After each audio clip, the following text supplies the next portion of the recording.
Yo, what's good, everyone? What is good? What's good? Welcome, of course, to an episode of Resla Opinionated. I hope you guys are having a pretty good time for yourselves on today, which is, of course, Saturday. And I kind of struggled a little bit throughout the course of this week. I don't know. Maybe it's just the fact of getting older. I don't know. I just had myself on a lot of different sleep. A lot of weird sleep schedule for this week, but staying up and trying to get a lot of stuff done. And it's been a really busy week for at least for yours truly. For those who don't know, I am Resla, and if you didn't exactly know what Opinionated is about, this channel is all about pretty much having those big conversations when it comes to how things running in the media, how we look at things in our lives, how we're looking at things in terms of thought-provoking conversations that we really should be having on a more deep and fundamental level. Because quite frankly, we want to expose a lot of the things that we need to look at that happens when it comes to the psychology of human behavior, but also the societal trends that we also get on top of the impact of the social trends that are affecting our lives on a regular basis. But before we even dive into today's comment or rather our topic for today, I want to just acknowledge people who just showed up here in the chat. Whoa, what's going on? What's going on, my guy? How's everything? Today in our topic, while I will talk about some things, I tried to look at some videos, but a lot of it was really on the educational points of other people's perspectives when it comes to controversy, but it didn't really deep dive. It was just more of an explanation of why people get into particular type of controversy or what is considered to be controversial. It wasn't necessarily deep diving into the things that I was looking at, which really why I'm on a lot of like Quora and Reddit things. But of course, these are just everyday individuals, some professionals, some not so much professionals, giving pretty much their ideas and even arguing amongst each other, which is fine with me because we gain perspectives by challenging each other's points. But none of it I can actually say was on a professional real diagnosis. It was just really everybody having their opinions. And while I'm cool with that, um, I like to have conversation with things and with people about different things, but I don't want to ever feel like I'm being preachy to you or really that you would believe that this is an educational channel. I don't mind you picking up particular viewpoints or particular things that just challenge how you currently think and you make your own decisions based on that. It's the idea that I don't want people to believe that this is an informational channel and that you should be using anything that comes from myself or anyone else that managed to be on my channel as experts in the field, and therefore you should just prescribe that up to the world because I want you to have your own particular thoughts and not just take things that you see off of the internet and run wild with it in your real life. That's not the kind of world that we like to put up. Right? Absolutely. Yes. We want to bring exciting things to certain types of people. Hey, Kingdom Minded, what's going on? Thanks for showing up. And that's pretty much what I was having in my mind. So I was writing down some things because I was trying to think about this particular topic at least for the last day and a half. Yes, this concept's going to be in my mind for about the last day and a half because I've been looking at so many different other things in reference to controversial acts or even controversy. But the ideal that was in my mind that I couldn't really narrow down was why do why do us, especially people who get on the internet, I'll just say that much, why do we seek out controversy? It's a question that really pops into my mind. I'm, I think about myself as a young boy coming up in the world, and then I think of myself as the young boy being in the streets, that young boy who's at home, that young boy who's out with family and friends, that young boy who's traveled with family and friends. And I wonder, where do we get this love for controversy? Now, in some aspects, controversy has always been with us, whether it has been something that we just run across because of growing up, peer pressure, fights, bullying, all that stuff.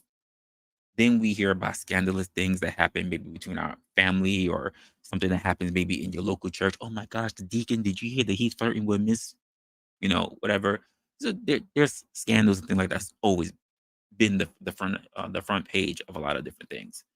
But when we get into the aspect of why do we as individual people seek it out, that's a different thing. Because when you speak to a lot of people will say that they want positivity in their life. They don't look for meanness. They always want to be looked at as a good person. And the common thread or the common thing that we tend to hear is that how we do one thing is how we do all things. And if that's true, that means not only it's within our behaviors, but also in how we look at the world and the things that we like to attract to us. You can't say that the people who are with you always just run into garbage people. No, you attract garbage people because you gravitate towards them. You're not an innocent bystander. You're literally putting yourself in a particular circle to be able to have these people into your life.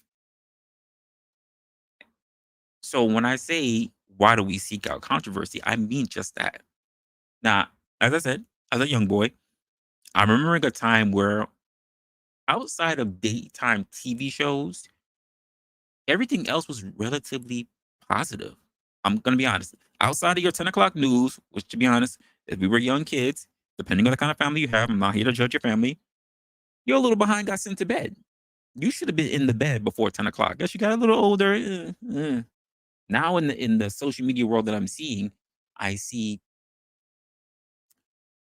influencers, especially the stay-at-home influencers, that are saying things like, "Oh, trying to get my daughter on her bedtime routine, and it's midnight."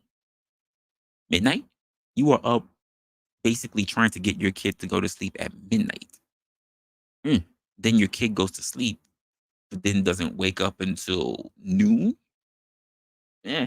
Even when we talk about those influencer lives that are coming up now, where they're pretty much, if you ask me, looks like it's bad parenting, in my opinion. In my opinion, I saw this one.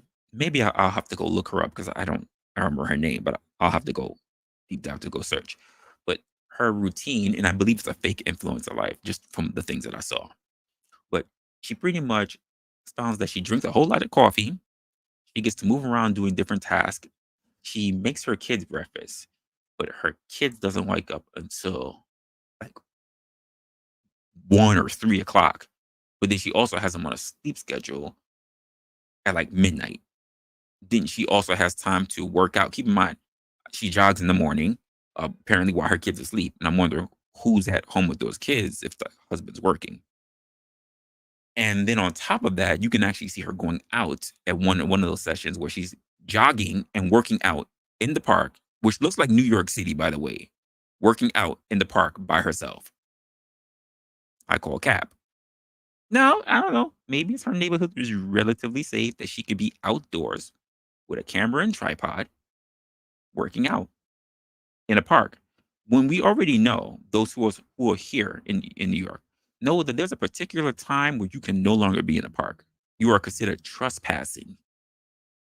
So how is she in that? And most I get it.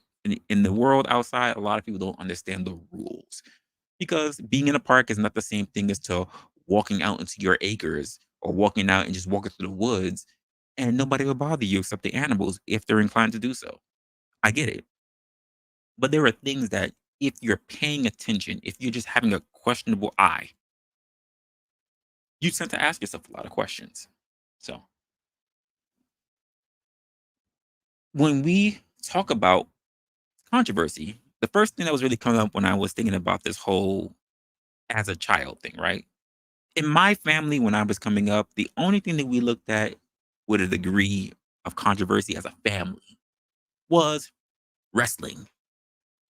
We wanted to know what was going to be happening with whatever wrestler was going to be doing whatever at that time.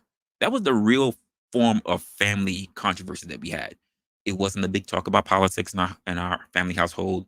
It wasn't a talk about really the infighting. Like the adults were very good at keeping family stuff to the adults and the kids worrying about kid stuff. That was something they were very, very good at. I'll give them that much.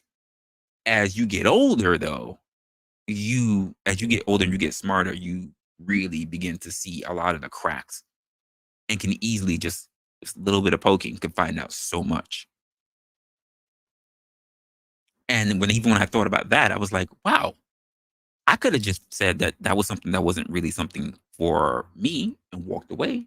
But instead, the more bad news I heard, the more I sought out to know more. Yes, as human beings, we are curious. But I think just because we have this innate amount of curiosity doesn't mean that we want to seek out the worst. We just want to seek out things that we did not necessarily know before.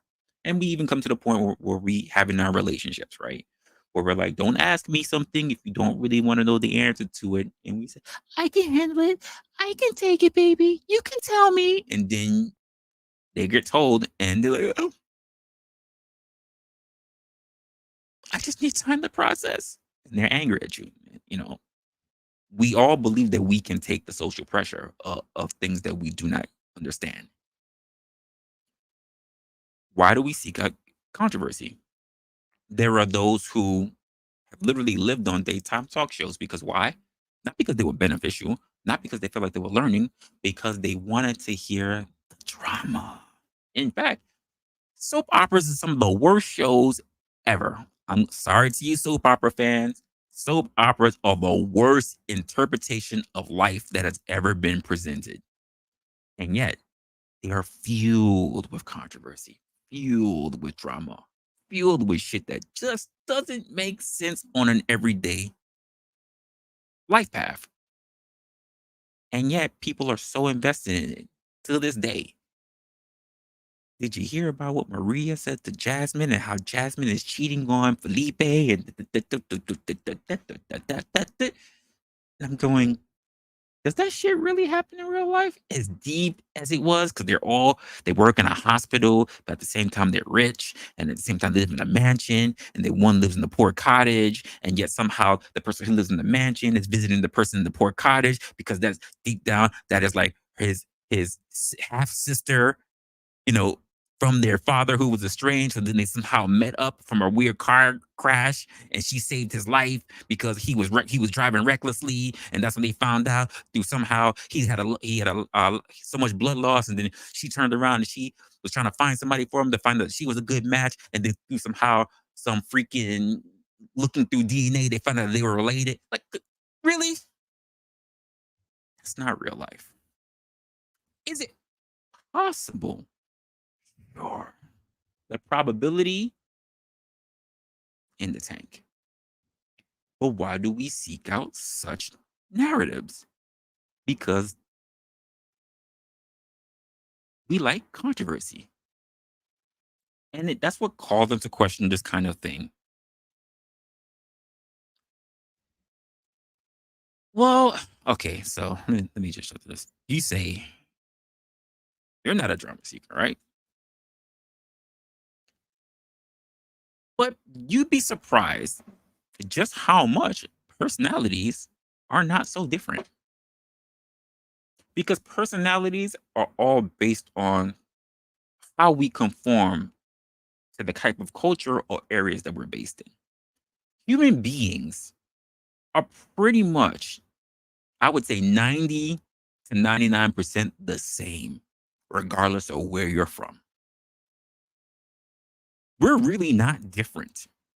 We have simple social structures that change us on a small level, on an incremental level. But innately, we are the same. Sorry, there are just really no outliers for personality types. We're really pretty much the same.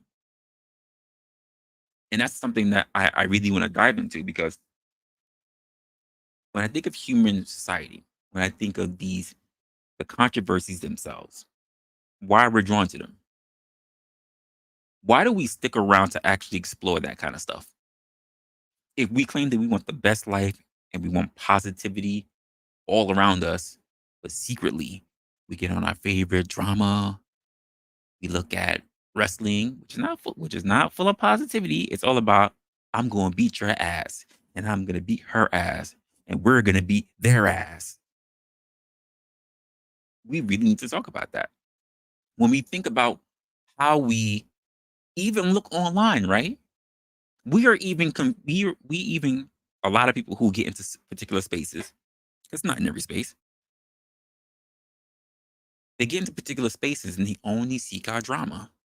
They seek out these panels, which really only want to talk about controversial issues.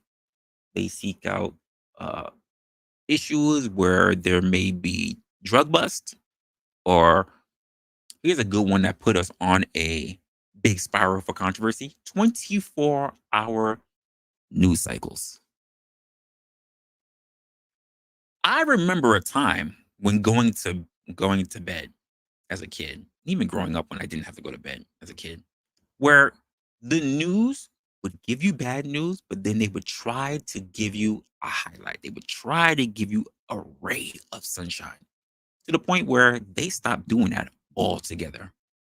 You would at least hear, I would say, at least twice, maybe 3 times in a week, of heroism. A guy walked in to a burning building, didn't know any of these people, saved the kid, saved the mother who was trying to save a kid, and she passed out on the living room floor.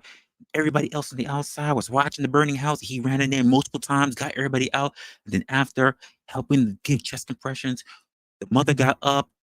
Everybody was good, and then the little girl said, "Fluffy's still inside," and he ran inside and he saved Fluffy.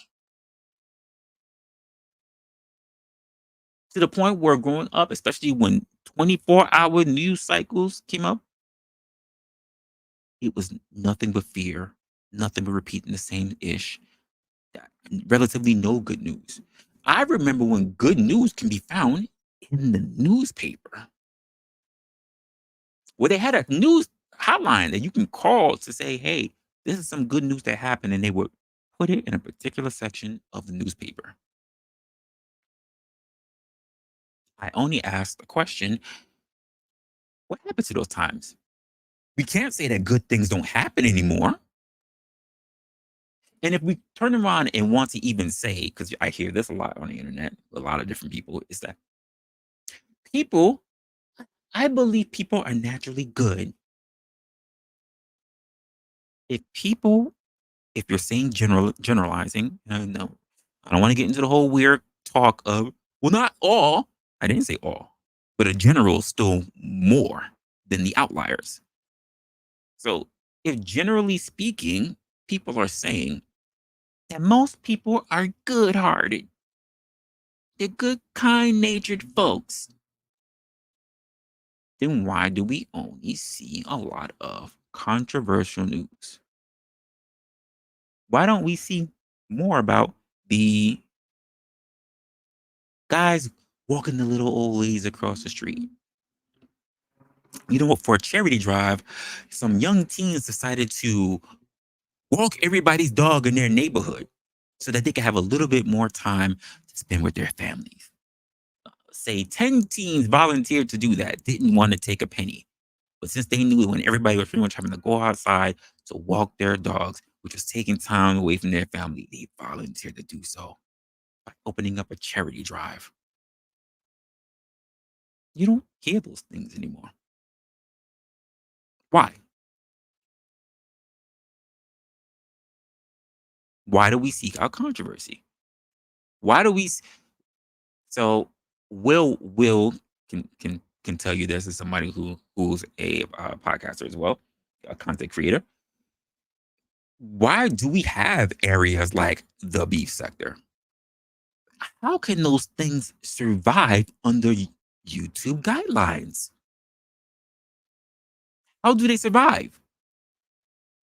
If we really had the stringent controls as a prominent platform as YouTube is, how do particular people in a particular space get away with not only expounding to controversy, but acting in ways which are considered under harassment, under fear mongering, under threat of violence? How do these places survive? How do these content creators manage to still garner a large following? when we see or when we even hear of multiple multiple degrees of channels that are not even close to being those kind of things go under a what they call blacklist or a shadow ban. No notification, no warning, just happens. How do these things correlate? Hmm? I'm trying to understand. Well, how we can have a platform where people who, if they're just looking at the comment sections or they're even looking at the chat rooms and notice how the behavior of the chat is, can hold the actual channel person, channel holder responsible, but yet we'll get gangs of panels together for people who can espout all kind of cryptic and toxic and even strictly pointing directly at a particular person and saying the most egregious of things, and nothing happens to them. Nothing. How does that become a thing? Well, wrestler, they're not monetized. Some, I would say some are. Well, the ones who aren't monetized, they're not getting money. They're not getting no super chats. They're still allowed to get Venmos, Cash Apps, or whatever else. That's cool. I'm not one to shake somebody down for their money. My question is not even the fact that they can even have these type of channels, right? I'm not asking for anyone to take these channels away because I do believe in an amount of free speech. Because same way, how I don't want you to take these channels down because I believe in the free speech aspect of it. I do ask, why do they have the kind of followings that they do if they truly believe that people as a whole are kind-hearted individuals? Are we saying that kind-hearted individuals are seeking out, should I dare say it, controversy? Are they saying one thing and doing something else behind people's backs? Are we saying, I am Susie Homemaker and behind people? This is what they are. I am Susie Homemaker. I am a nice, good Christian individual. Yes, I take my kids to school. I go to church. I donate. I do all that stuff. And they turn around. Kill that bitch. You gonna let him talk to you like that? Yeah, dude. Yeah. Yeah, you a bitch ass. Yeah, you gonna let that shit happen? Yeah, yeah, yeah. How they talk like this? I don't know. Like, I would never do any kind of thing like that. Not me. Why do we allow that? Why do these kind of things as a societal thing turn out to be that way? And it made me come up with a question. Is it something that we are innately attuned to? Do we innately really love controversy? Do we just love really seeing a dumpster fire? Or is this something that we have been indoctrinated throughout generations of the cultures that we have in our particular nations of the world? Because I'm not talking about just the United States. I mean, as a world view dealing with human beings who are socially adapting, who are culturally adapting, and those who are just conforming. Why do we have a big drive towards controversy? And and I'm sorry, folks. I'm gonna just say to those even here watching, you're not gonna say you're not one of those people. No one here, even yours truly, no one here is gonna turn around and say, "Not me, wrestler. I'm cleaner than the preacher's sheets." You know how clean those are.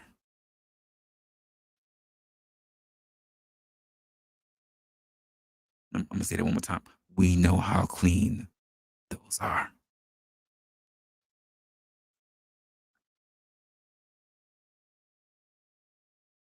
You didn't see me say that. I'm just saying. There's no one here who has not sought out controversy. Most of the people who I would say I know here, as we're a tight knit group, all seek it out. whether it's the people that we follow or what we follow on a regular time or what we see come through our algorithms, what we see, what we subscribe to. And why do we do that? And I'm just wondering if a lot of people, if the general consensus is that most people, the majority of people are nice people, because I'm the kind of person that says that the most nasty and egregious of us are the ones that are highlighted and make everybody look bad. But I now question that as I read, as I listen, as I observe, as I even think about sometimes even putting up a third account just to look at all the toxicity that I know I do not want to be anywhere branded towards. Because if I just type out particular things to look for, it's going to be all over that damn account. And I don't think I have the heart to keep looking at it because I need to keep my mental. And my mental is yay and nay. It's not toxic, for sure. And anything I do look at toxic, it's not because I enjoy looking at toxic content. I'm literally looking at it as an observational thing because I like to observe people and say, why do you do that? So it's a good question. It's a good question. In my view, a nice person, I'm gonna just put it as baseline as I could put it. A nice person is anyone who knows that they can do something that would harm someone else in any shape or fashion and just chooses not to. Because here's the truth of the matter of that question, OG, of the whole nice person. Even what they say, no good deed goes undone. Because the nice people was like, well, if I don't do it, somebody else is just gonna. So it might as well just be me, right? But then they turn around and say, I won't do it because at least I'll have the moral high ground.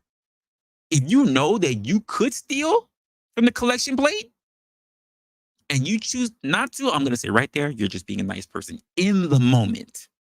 That doesn't mean in general. Because when I say this all the time, and I say this to people who I've worked with, and I say this to people who I've coached and everything. Do not come to me and tell me you are a good person. I don't want to hear from you. When other people who know who you are and don't know what I'm looking for can come to me and say that you are a good person, that's a consensus. Not the one or two. If there are a few people, if I went to a few people, let's just say there was a big event, we were all sitting, we were all chilling with each other, it was a big party, everybody living it up, whatever. And we're all having a talk, and everybody was like, you know what? If Khan started making to me and said, you know what? You know what I like? I like OG. I think he's a good dude. Yeah, yeah. Listen, we have dope conversations. He's always looked out for people. I think he's a dope dude. And I'm just like, okay, well, it's nice. It's nice that you have high opinions of him. You know, that's cool. And then I turn around, and Kingdom says, you know, we were having a whole bunch of conversations, stuff like that. I was having some things going on. You know, it was a really good thing that we saw. And then he was like, he even gave money to this guy who needed it. It was OG. The guy whose name is OG Do Dirty. You would think do dirty means do someone dirty, but no, he didn't do that. He was so nice to that man. Gave him that and everything. Helped him out. I think he's a good dude. If the majority of people are telling me that OG Do Dirty is a good dude, I'm inclined to believe that off of consensus. I'm still going to form my own opinion when I meet him. Because he might be an asshole. And the truth of the matter is that he just might be an asshole to me. But I am open minded enough to say that there might be something that I don't particularly like about him, but he has to be at least a good person. I have to be the one who's being biased because he's got a strong consensus against what I think. I have to examine my frame of reference because he's got a good, strong reference around him. But there are people who will hear that same from a reference. They will hear a collective thing and they'll say, man, fuck that nigga. Ass nigga. And I gotta look at them and be like, what are you doing? Because now we come to the point of someone who's a hater. Why are you doing that? If everybody else in this room, everybody in this party is saying he's a solid dude, You really gonna turn around and say he not? Hmm? Hmm? You really not gonna say he's not? Man, I don't like that. I get it. You don't cool. You don't like him. I get it. Are we gonna say that he's still not a solid dude then? You don't like him. That doesn't mean you cannot acknowledge that as a general consensus, people think that he's a solid dude. No one's asking for you to love him. Can you just acknowledge that people agree and rock with him despite how you feel? And I think the person that can turn around and say, I don't necessarily like the mofo, but I will say people love him. That's all I ask. To me, that's an open-minded person. That's a person who's ready for growth. That's a person that you can even take on your party. That's a person you can bring into your group. Because even the people that don't like you, if you can find them useful because they have an open enough mind, you can use them. You can utilize them.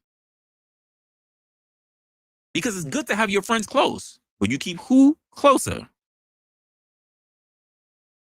And an enemy that will still list you as a reference when they're an emergency. Hey, what does that say about you? What's that say about you? If your enemy will turn around and say, if your man, I can't stand Kingdom Minded. I can't. And then when you get into trouble, can here, take down this number. It's Kingdom Minded 1121. Yeah, just call her. She's my reference. She's my alibi. Everybody at the party, like, you had the cops call her? I thought you ain't like her. Because a real hater won't call you even if you were their alibi. They'll call the other person that's least trustworthy, especially if that person is also someone who doesn't like you, thinking that that person's going to back you up. That's the truth. But an open-minded person who's willing to disagree is still someone you can use because they know what they got going on is really internal. But a person who can really agree, who can agree that it's just internal for them, is a person that you can use. There are some people that just don't want to cave on nothing. You know, it ain't me. Everybody else is fucked up. Everybody else is an idiot. They don't see what I see. All of them is dumb. I know they all don't. They all smoke. They all smoke what OG was smoking. That's why they all think he cool. But I didn't smoke it because you know what? I'm smart. I'm smart. I see through him. No, it's just you. It's just you. It's just you. Sorry, it's just you. Plain and simple. So I agree. I do believe that a person's actions is what's define them. I always say I don't worry about what people say. I worry about people do. So don't come to me and say that you're a good dude. I need a frame of reference. I need people to say it on their own. This is the problem that I have when it comes to job interviews, to be honest with you. Because you can write whatever you want on a resume. You can research the job, you can lie about what you think a particular position is.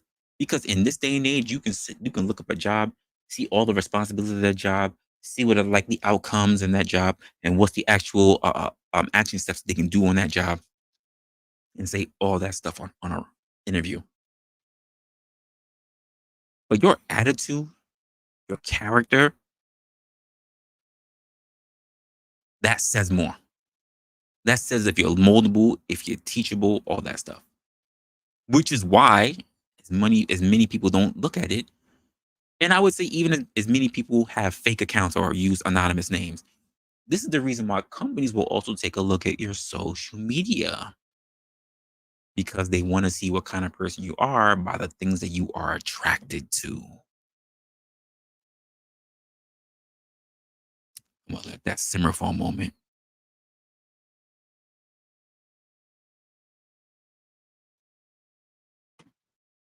So if Khan in here and he says, I'm a good dude and I got my chick and we rock out, been with her for years, love of my life, blah, blah, blah, blah.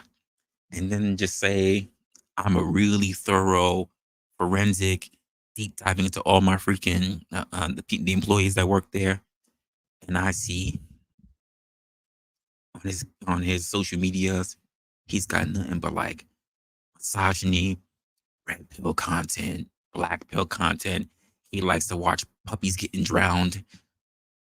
Mm. I'm sitting there thinking to myself, how should I report this? We might have someone who can go post on the future. How can I report this in a safe manner? How can I write this properly to legal? Because what if what if he finds out it was me? Hmm. Hmm. Should I do the report and then go on a quick sabbatical? Hmm. This is a tricky one. I'm just saying, and it is what it is. But I would also have to be a person who's put in a particular position to want to seek out controversy. Who wants to go about their time to look for the worst in their employees, knowing that when we hired them, we wanted them for their best qualities, right? I'm just saying. Typically, when we even go online, we're looking for the worst things. And I don't mean like beheadings, even though people do look for beheadings. I know some of y'all use your secret sites or whatever. I know you like to look for beheadings too. But basically, a controversy just really it comes down to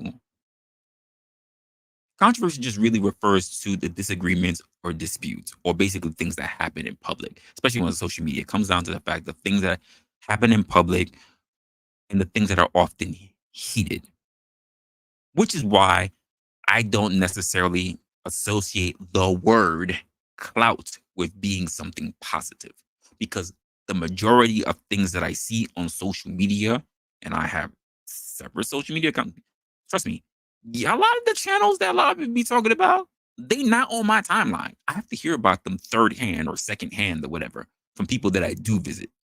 I have a very heavily moderated social media.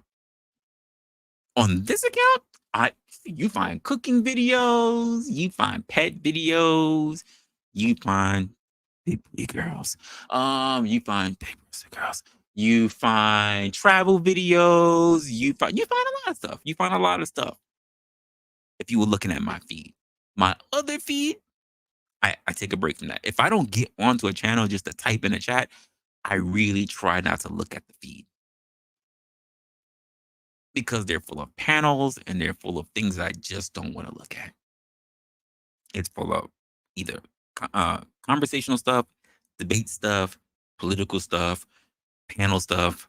And when I say panel stuff, I don't mean D&P conversations. Just panel stuff. I got the opposite end on there, whether it's conservative, whether it's liberal, the liberal panels, because people do not look at those liberal panels. Oh my God. If you guys think that the cringy stuff that you hear on a lot of panels that are conservative panels that you hear, you try looking at some of these you try looking at some of these panels of these liberal panels. The things that it'll make people's heads explode, absolutely explode. I laugh sometimes knowing that I can. You come on, you guys know that everybody that I deal with on different panels. I laugh and I'm just thinking, I wonder what they would think of this because the things they go, I just go, oh my God, please don't tell me you really believe that. Like, okay, say your point, and I'm hearing them going, that makes no sense, no sense.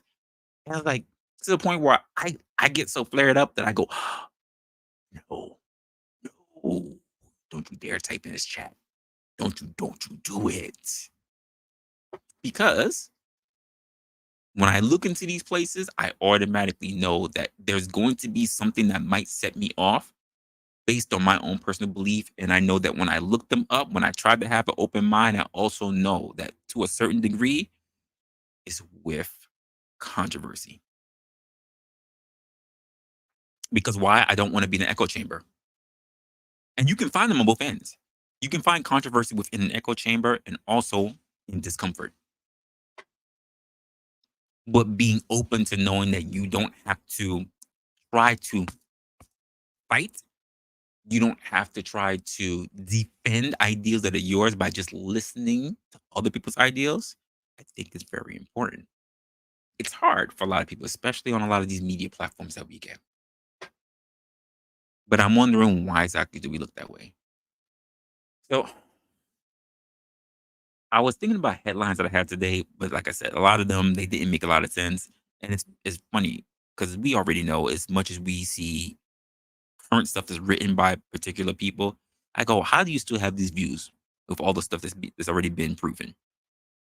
I saw, not saw, but I was quickly reviewing a article about contr controversial, topics and things that are being expounded between, confidence and how people have work relations, things like that. It was written by a woman. She was pretty much acting like a feminist. I'm just gonna tell you down to the bottom before I get into it. But anyway, she was talking about it and she was referring to, uh, the differences between how people are socially raised and the complex issues between both those different things. Like, but I'm like, this is a 2022 article, I believe it was, and yet somehow in 2022, she's bringing up content of teachings for school that were mandated 200 years ago, and then saying that it's still affecting people today, even though the majority of women today are the ones who are the most attending in school. They are the ones who are making a lot of who are earning a lot of degrees. They are the ones who are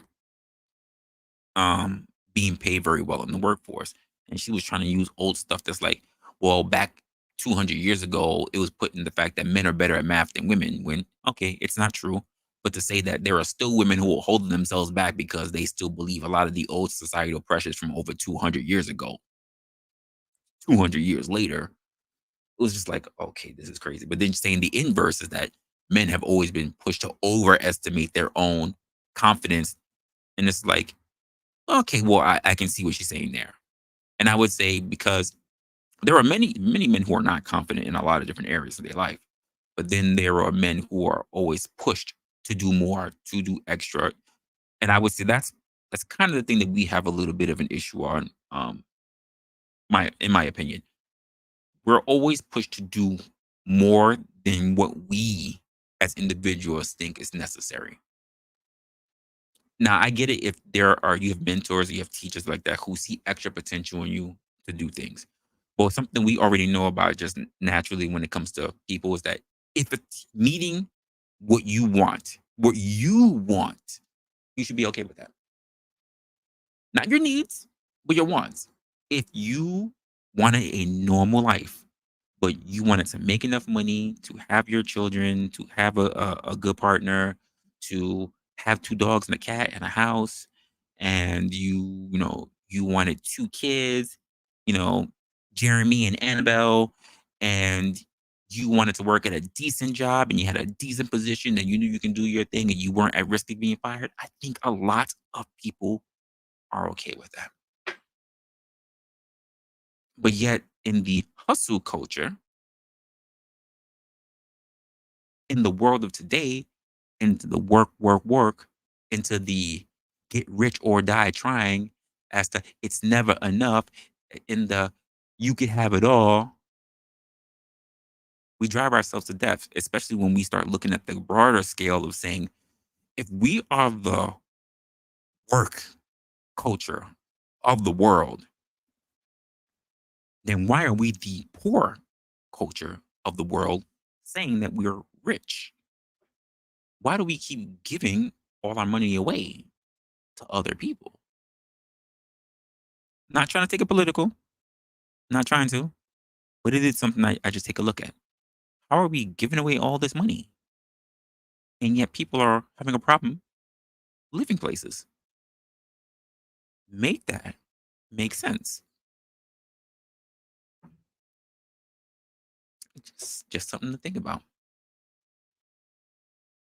Some people argue that some people argue that basically there's a fascination with controversy, but I just can't figure out if it's evolutionary instincts or whether it's a byproduct of society and our obsession with that.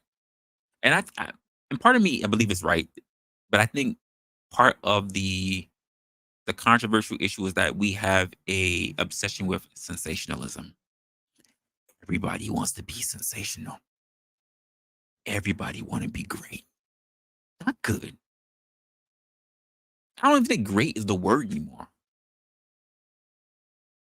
I don't think great is the word anymore. Everybody wants to be exceptional. Everybody wants to be a cut different. You have to let me know about that. And by the way,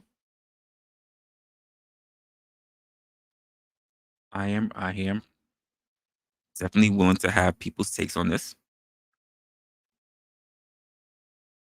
because, quite frankly,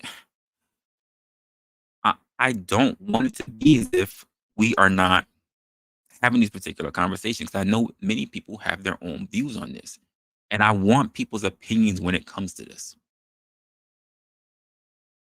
because not everybody sees the same thing the way I do, and I'm always up for a different frame of mind, or at least to know how other people are thinking because it could slightly shift just how we are looking at things in general. Someone else could be definitely thinking in the ways how we are all different are thinking. I'm also thinking about the fact that, or rather, I should say, when I think about people's personal insights, right? When it comes to controversy, I'm always wondering if it's that human element, that thing that's natural. Because I'm trying to think of this ever a time where we didn't seek out controversy. I think about the old Irish bare knuckle back brawls. I think about this just the innate feeling to want to conquer other people in the nations. I'm like, that's a degree of controversy. How come we couldn't find ways to just want to figure out a way to coexist instead of just conquer? Why is it we have to have the degree of having everything? Is that and where did that innate thing come up that we need to take everything? That we as nations, as people who even have to see each other different, whether through culture, whether through literature, whether through art, whether through color, like why did we feel that we have to take everything? I think about the old Chinese saying when they were trying to spread was they wanted the term all under heaven, as in one nation, one people, all under one rule. It's probably a little bit more nuance in there, but that's the general thing of it. Why not parts? Why is it we need to have a one single ruler? Why do everybody aim for a one single ruler instead of regions? Think about it. When we have these books like the old mythical days, not mythical, but the old medieval days, it was never good enough to just have a king over here and a king over there and a king over there and maybe a queen over here. It's all plotting to take each other down. Why is that? Hmm? Why do we have that innate thing? And why is it there was never an inverse to foster a critical thinking, to foster a bit of open mindedness, to foster a bit of empathy, and to strive for a more balanced approach to things? What about you, OG? Let me know. What are your thoughts on that? Well, I believe it's supposed to be a balance. I just don't believe people think it's a balance. I think it's a trade off that they give, bro. I really can't put my finger on it on why they do it, but we probably can explore more if we could start. You can start talking more about it, because then I might have a point I can bring up to it. But it's people is just fucked, bro. And just to go back to your point earlier, bro, when you was talking about, I always believed in, and I always believe this, bro. Your friends is not my friends. So I don't judge other people, bro. So like my little brother used to always have people he hung around, bro. And I always told him that, bro. Like, man, your friends is your friends, bro. They not mine.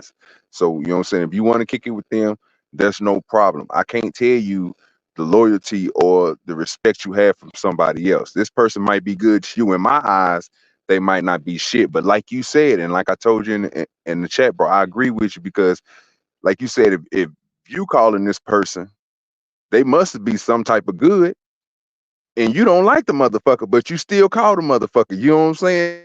Like it got to be some. So you should be able to acknowledge. I might not like this motherfucker. Might don't like the way he talk. Might don't like the way he. But that's a good dude. You know what I'm saying? I just personally don't like the motherfucker. You know what I'm saying? And I always try to explain it to my brother. I wish I could explain it to him the way that you said it, bro. Because like I said, the only thing I told him was your friends is not my friends, bro. Like I know the people I kick it with, you might not be privy to. Like you know what I'm saying? You might be like them niggas ain't the type of niggas. But to me, these niggas that show me loyalty, they show me respect. You know what I'm saying? Like I can lead them niggas with my all. I can lead them with my car, something I value. I can lead them with my stuff in my house, bro. Shit that I value. I got weapons and everything in my house. But if I leave, so some people you can leave your property and go on a vacation and have people come over to your house and watch it. Them people you can trust. That's a different type of relationship you have with that person. But Agreed. you might not have the same relationship with that person as I do. So in your eyes, you might look at this person by the things that they do. And that's another thing I said. I always thought, you know what I'm saying, people is defined by their actions. Because if you show me that you're a good person, and that's when I asked you what was a good person, and you gave a good example.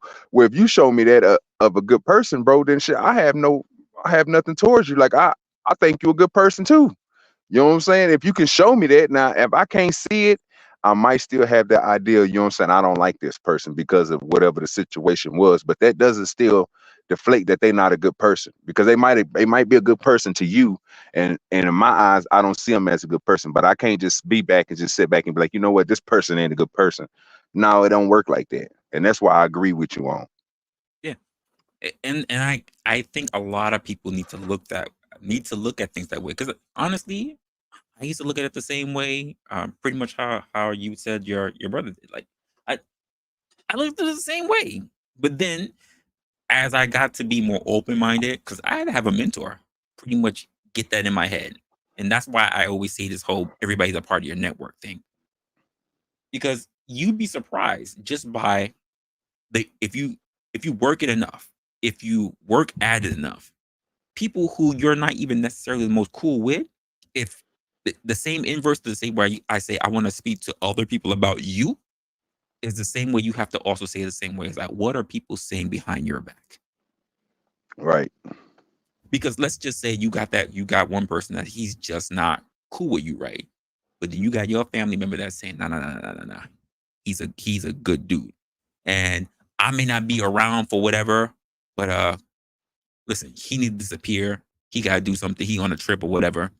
And I said I was gonna feed his dogs this week, but I got something coming up. I'm gonna be working hard this one day. I can't show up for that. I'm gonna give you the keys. Yo, don't be good. He's a good dude. Don't fuck with his shit. What do you think of the chances that he's not gonna fuck with your shit? I think pretty high. Yeah, because I agree with you because you have the trust in that person to give him the keys. So you wouldn't Hmm. send nobody over there who you know has sticky fingers. You see what I'm saying? Right. Now, and in somebody else's eyes, they gonna look at it like, well, I don't trust him, but bro, he ain't never stole from me. So I can trust this man to go in there and do what he got to do, walk the dog, put everything, and put the dog back up, lock the door, bring me the key back. Because that's why if I say some people, that's why I started off saying like some people just they don't get it, bro. Like they don't get that concept, bro, that I can trust this person. But then they look at that person and be like, oh, this person is not a nice person. I don't get that. Like I never could understand that why people had you know what I'm saying? Why it conflicted them like that, bro. Like I don't understand that. If I'm telling you this dude is a good dude and I will allow him to look after my house. I'm telling you, I wouldn't make a bad decision like that to send somebody in your house who has sticky fingers, who I know, like my cousin who's a crackhead. I wouldn't send him over my partner house for nothing. Because bro, Exactly. you'll fuck Right. around and steal from me, and we family, and you know what I do to you, but your fingers are sticky. But You know what I'm saying? you would automatically know that and know that that's a person you can't have around your stuff. That's a Not for fact. nothing. I don't care if you're family. If I know you got sticky fingers, if I know that you steal, if I know you're a crackhead and you'll take everything out of my apartment, I'm not letting you stay there at all. At all. Wait, I agree. hold on. So we have so that most people are evil. And if you think that you are, okay, so you believe that everybody is that most people are evil, and we can have a conversation about that because here's the truth of the matter. I think that it is so much personally. I think it is so much easier to sin than it is to do good. This is why it's so hard to really keep the straight and narrow. This is why we have so much harsh penalties for consequences of what people do, right? But at the same time, what I hear on a consistent basis that, oh, I believe that most people are good. Most people are good hearted people. And I ask myself this question: do you believe that most people are good hearted people because this is what you think that you see in your own personal life, or because this is a Christian nation, or like what do you get? And most people cannot give me the answer. What are your thoughts on that? Like I say, bro, most people can't even identify with themselves, bro, to even know if they good or bad. And they do fucked up shit. Like I said, I don't think nobody's perfect. Uh, I'm with you, bro. You can do it. You can make a change. You can become a better person. If you was fucked up or you was doing fucked up things, you have as a human being and respect for yourself, bro, you could change that shit. You know what I'm saying? You don't have to always stay in the same type of, you know what I'm saying, light and do the same type of things. You can always switch up and become a better person. So for I those agree. who for those who don't believe that, bro, that's why I think the conflation came because I think they don't know that they even a bad person. They just believe that they good. So they don't even see the bad that they do. They only see one sided. It's like they block that mental part out. It's just like a person, bro, who denies themselves on who deny themselves to other people. Like when I say that, I mean like when they had these things in the sector where they ask people what is your body count and all that. And to me, like I always said, bro, people is going to lie to change face. So if you ask somebody that, they're not gonna tell you the truth. If you tell them if you ask them have they cheated, most people is gonna give you an answer no. Uh, Cheating is a whole lot of different things, and not trying to go into these different things, but just saying it goes to everything. If you online and they don't show their face, how tall are you? They're gonna lie about that. What's your weight? They're gonna lie about that. Everything is a lie for some reason. But then, Everything's based on perception, OG. yeah, So for instance, if you say that you're, you know, if you say that you're six something, no one knows until they meet you. The same way yeah, how people you could say that I'm five something, but how the perception is with your particular camera at the distance or whatever, you might think I'm a hell of a lot smaller. right. It again, if I say that my chick is like 5'4", but then she's wearing heels and you catch me in the picture or whatever, like, oh, she's not 5'4". Like you only see probably from the waist up or whatever, so you think she's much taller. There's Facts. even to the point where even with something like Eva said right now, most you say you don't believe that people, okay, are good unless they prove it. But the truth of the matter is that is this Eva that goodness is all about that person's individual perception of what good is. Because for some people, doing a good deed is something that they'll turn around and say, well, you're supposed to do that. I think that's something that's normal. That doesn't make you a good person. I done heard that too. I could never understand that. So, user, charismatic jerk. What do you mean by that? Could you give me a little bit more context?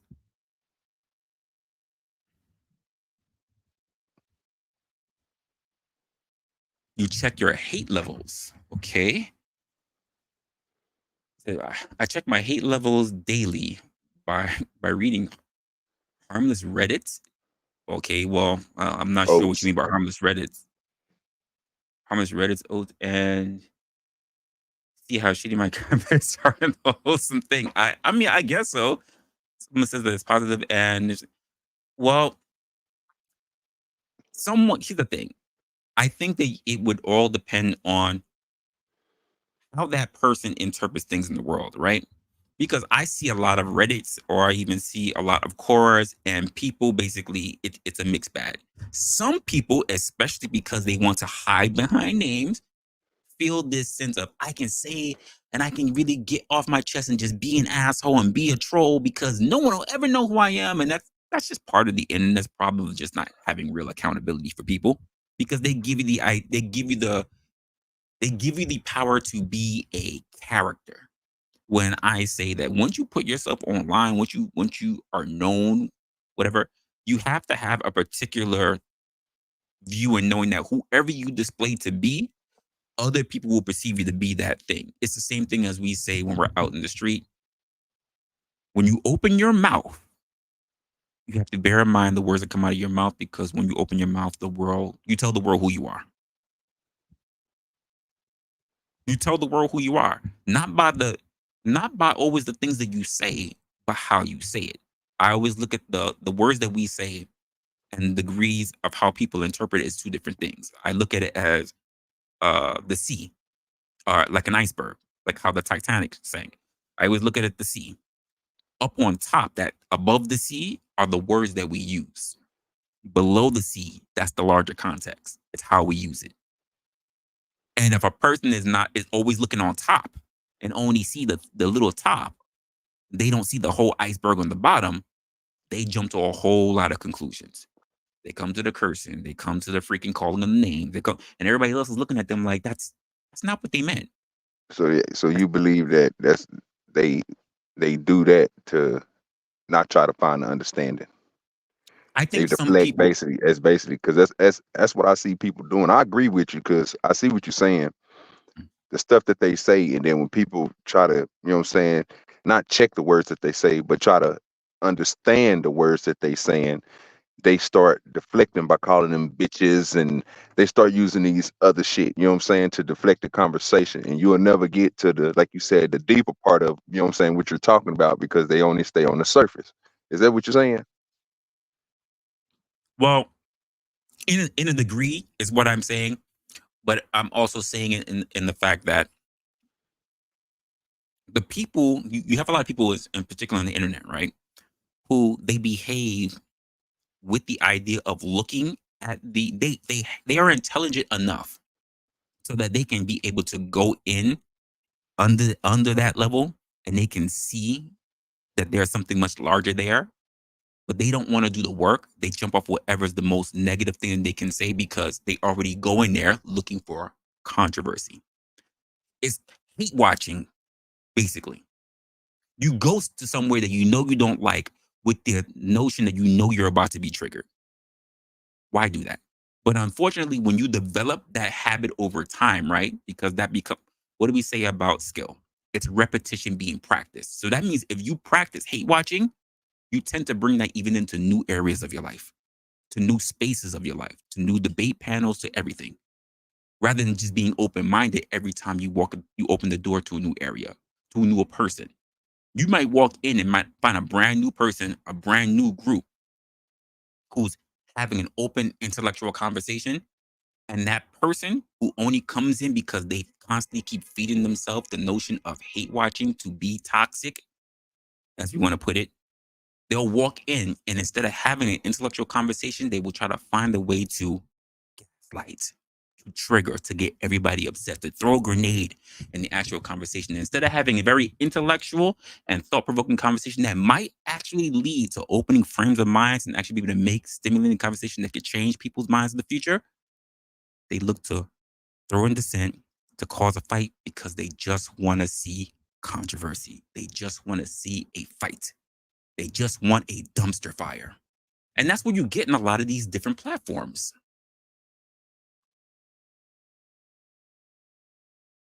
That's what I see a lot of. Not because they cannot get along. There are people who just simply choose not to get along. Because why? So many people are into controversy that they want to be noticed. And what's a good way to get noticed, especially on social media? Controversy.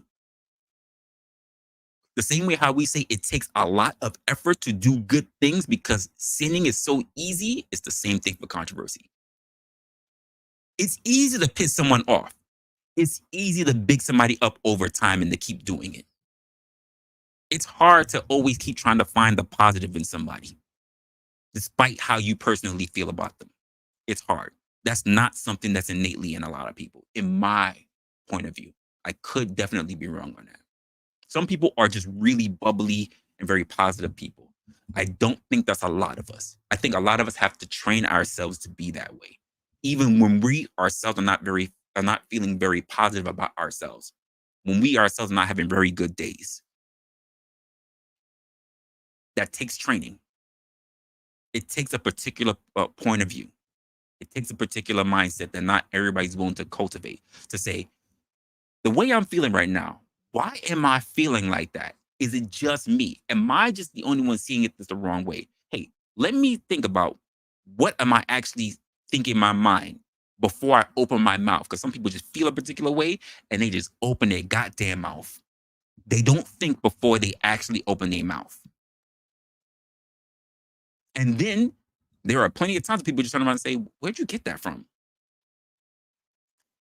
Homeboy or homegirl didn't say that. And people will literally repeat verbatim what the person said, but that's not what the person was hearing. What not the person was hearing, because they were hearing and they weren't listening, because they were hearing to respond. They were not listening to understand.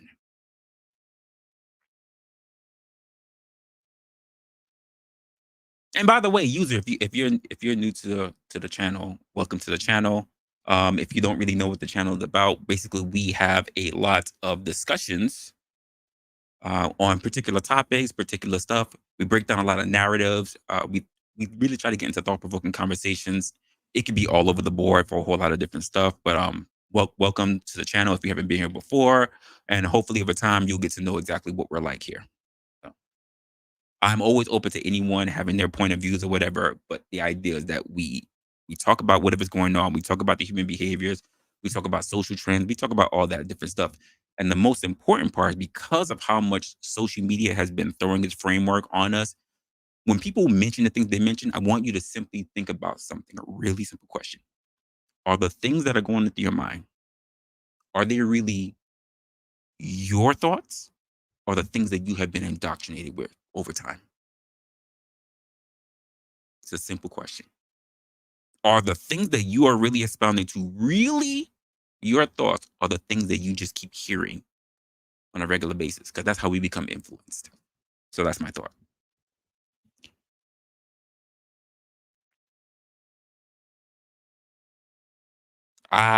Let's see what's going on here in the chat, folks. I see some chatter going on over here in the chat. Okay. Good on you. I think everybody should be trying to make themselves optimistic.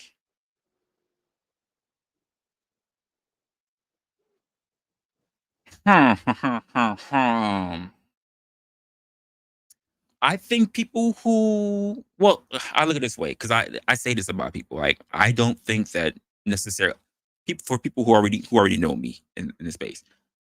I don't call myself a good person. I always say I strive just to be decent. Whatever you think decent is. I don't strive to be below the belt, even though I know how easy it is, and I don't strive to be above the bar. I think it's just a hard line to just stay in the middle. And sometimes I do some practices for myself to try to make sure that I try to stay in the middle. But because I also try not to be in a frame of mind where I just am full of doom and gloom. So that's not to say I am optimistic, but I don't remain to be pessimistic. I'm just open minded. And to be honest, it's like, how do I say this? I am just not caring. That's it. That's it. I really don't have a lot of time to really just be sitting there and to just focus on the aspects of other people who just see things a particular way, because I'm not there to change anyone's mind. It's not my role of responsibility. No one can help change your mind. You change your own mind. But we have to change our own minds by being open minded. And I don't think a lot of people really come down to that, because they're in a particular group, they're in a particular culture, they're in a particular frame of mind where they don't want to do that. That's all. Well, I'm gonna say to that. I know about seeking attention and trying to get recognition from people, but man, I look at it for even just coming on YouTube and enjoying it in some of these spaces, bro. I notice just coming up here and like I said, I do things different. I grow weed and I do fishing shows. So they haven't even seen me do my weed stuff. They only seen me do so far as just my fishing stuff. And I see so far that it's only a it's only a niche for some people. You know what I'm saying? And I'm cool with that in this space because this space, like you said, is different. You know what I'm saying? Not your channel person, but I'm just talking about the space that we in, the different people, you know what I'm saying, different spaces that we go to. Like you said, it's all about the women and shit and the men and sometimes solutions, sometimes ain't. That's why I like coming over here. That's why I like going over Uncle Tom, because like I said, we talk about this stuff. So like I say, just looking at how people move on her, I try to humble myself as much. That's why I support people who support me. You know what I mean? Like, I even if I don't go to this person's channel frequently as much as because I'm always on other people's channel and stuff like that, I still support them, bro, because I see them come over to my channel.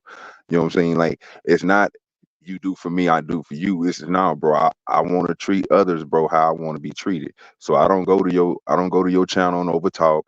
I don't do all this other stuff. I don't put crazy ass comments. I don't write crazy ass shit because if you come over to my space and whenever I'm doing, I wouldn't want you to do that over here.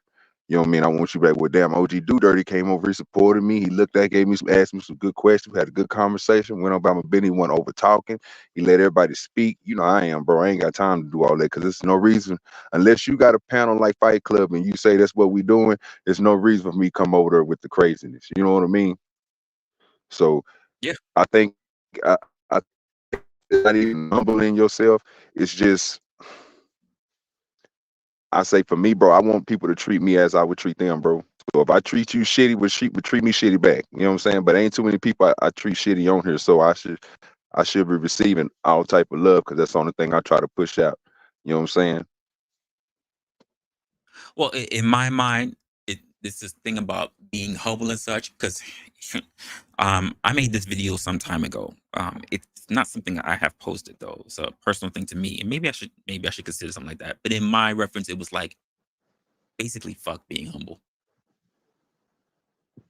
If you're just doing everything with the best of intentions for yourself, you don't like when you have those people who are being negative and they are, if they throw you hate. I don't. To me, I don't pay attention to those people. I would honestly, I am not opposed to just being like, listen, you're not working out for me. Cool. Let me make it easier for the both of us, and I'll just block you. Now, typically, I'm not a person for that because I don't mind having actual back and forth conversation with people who disagree with me.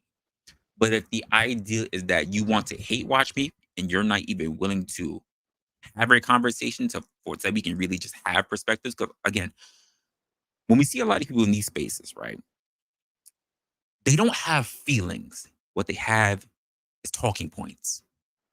What they have are narratives. I don't even think a lot of stuff that what they're saying is truly what they think. They're just saying it because they hang in particular spaces that regurgitate the same bullshit. So I'm like, I don't even know who you are.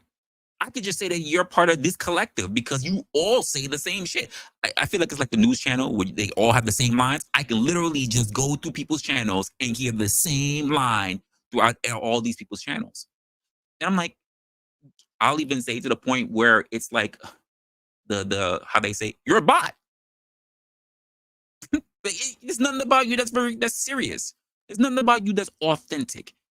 You just spout out the cryptic shit that comes out of other people's mouths. Well, And at I think first, you get listen, it from them because you're a fanboy. I didn't You say? know, I didn't know that these people did that until you know what I'm saying. a- Years later on, I literally thought it was some people up here giving their experience, stuff they went through, giving you know what I'm saying, talking on these panels, bro, giving advice, stuff like that. Until I start finding that, until I start seeing the YouTube talking point, you know what I mean, and start seeing that people are regurgitating this stuff. But at first, I thought, like I said, I thought people was really some people had this problem. They was relating to them, and they had an understanding. They was talking about it. But then you find out people are people crazy as motherfucker, bro. They just come up here and like you said, bro, they say the dumbest shit just to get a reaction. I agree. I agree. Uh, and to the point, to even what Cellulite podcast was saying, like it's to the point where it's so crazy that we even come to a point where we start threatening each other. For what? For one, this is the internet, and but prior to the panels doing it, right? We were seeing this on Reddit's. Reddit was before Reddit went through its big makeover of trying to cut people through. There was so much garbage of people threatening each other. I think the first time I ever heard of doxing was on Reddit. Like before I started joining the actual content space and started doing videos and started doing streams, I was a person who was on Reddit. I was moderators on Reddit. I was on Quora, things like that. Um, Never really got into Discord, which I did because they made money. But turned around and went through all that stuff, left, got into another whole industry, or rather back into my industry, did a whole bunch of stuff. And then I just, after a while being around on panels, I started going and being on people's panels, actually talking, actually having a conversation, to the point where now I just start putting out content myself. But I've always had the thing in my mind as to why people do the things they do, especially when they know it's not good for them in the lead, not even in the long run. Because most people who get up on YouTube and they expound these different things, I always ask this question: when you want to be so hyperbolic, when you want to garner that much negativity against you, what is the longevity that you're really trying to put out towards your actual content? Because you only give yourself a finite amount of time. You're obviously not trying to build a real business. You're obviously not trying to build sponsorships. You're honestly not trying to get someone to really garner that great amount of attention that people will actually take you serious, right? Because you're hoping to get a viral moment by saying something dumb. But you don't think about expanding yourself, because the truth of the matter is that you really don't have a brand. You don't. I'm sorry, your brand is not saying flagrant shit. Sorry, that has been out for too long now. You're not new to it. You're not. You're not doing something revolutionary. You're not networking. You're not doing any of that stuff. So, what are you doing outside of just making other people believe that you're just the same as someone else? Oh, so then we're just gonna all have fights with each other in a circle, and we're all just gonna do circle jerks with each other. You gonna get jerked this time, and then you're gonna do just this time. And that's what I see a lot of. I don't see a lot of talking, figuring out the things that are negative, the things that we don't like with each other in the space, how we're going to make those things together, and then reaching out to other communities. That's the key thing. To other communities, to other people who do not think like you, and say, "That's interesting. Why do you think that way? I'm curious."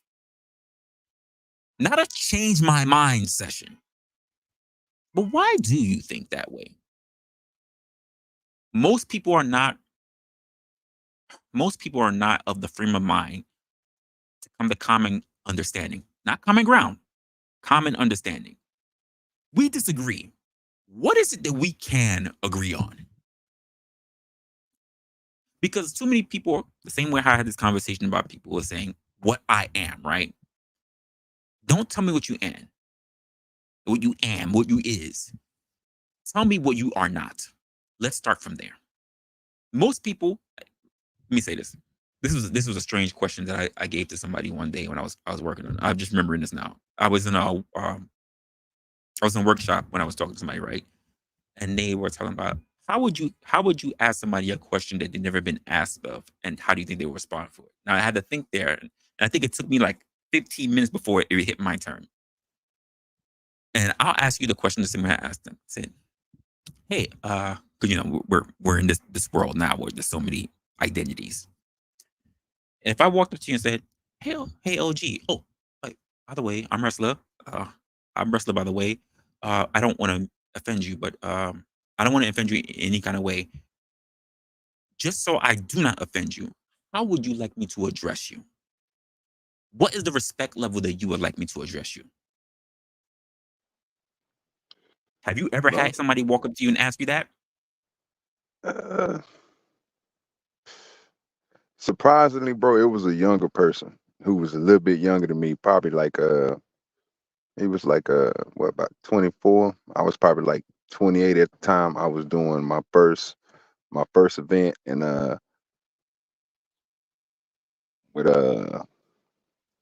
with the cannabis cup, and I had my first table, and I was Okay. sitting out there, bro, and I had hired some people to work with me, bro, and he didn't know because he seen my family out there and stuff. He thought, you know what I'm saying, but the way that he approached me, he didn't know how to approach seemed like he knew how to approach another. He was taught well.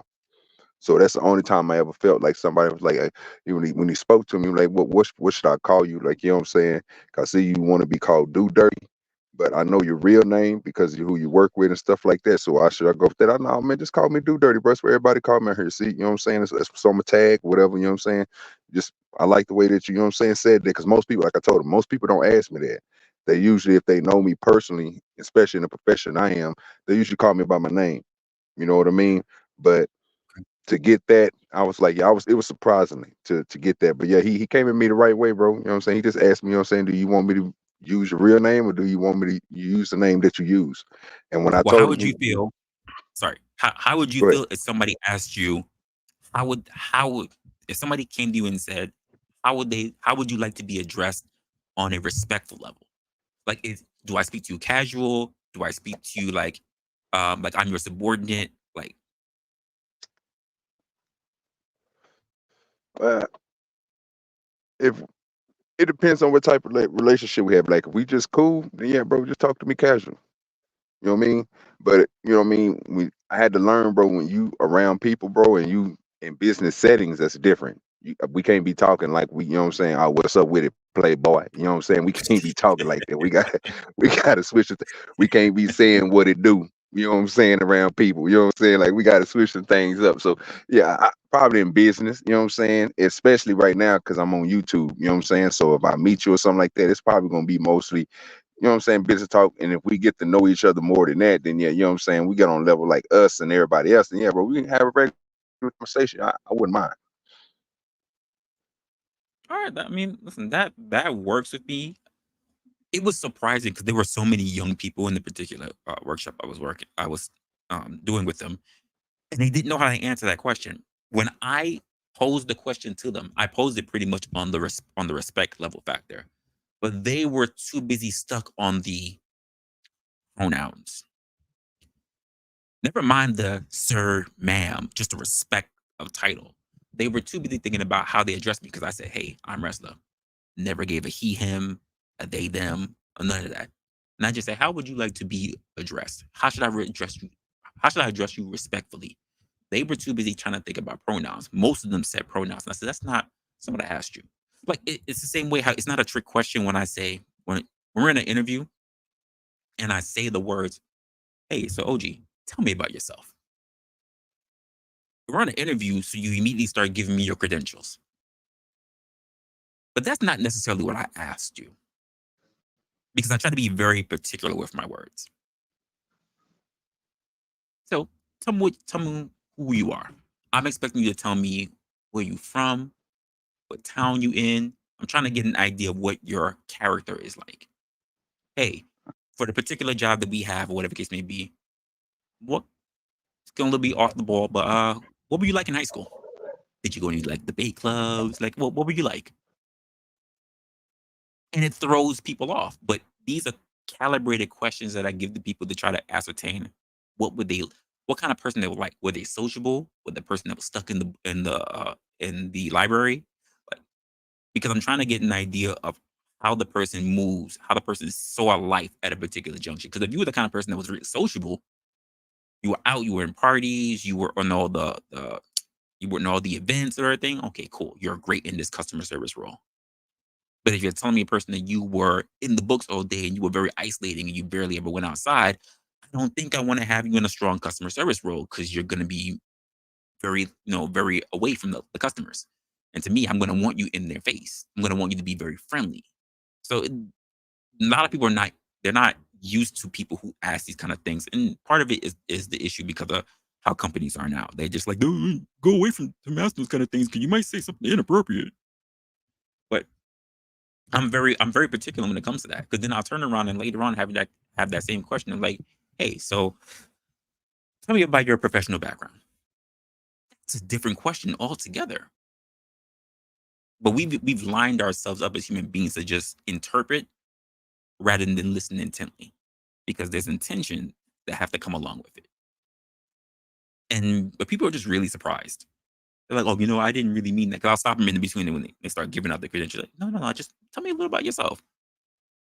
What do you have any particular hobbies? Like, I try not to ask anything invasive. Like, what's your particular hobby? What do you do when you're not at work? How do you relax? Now, OG,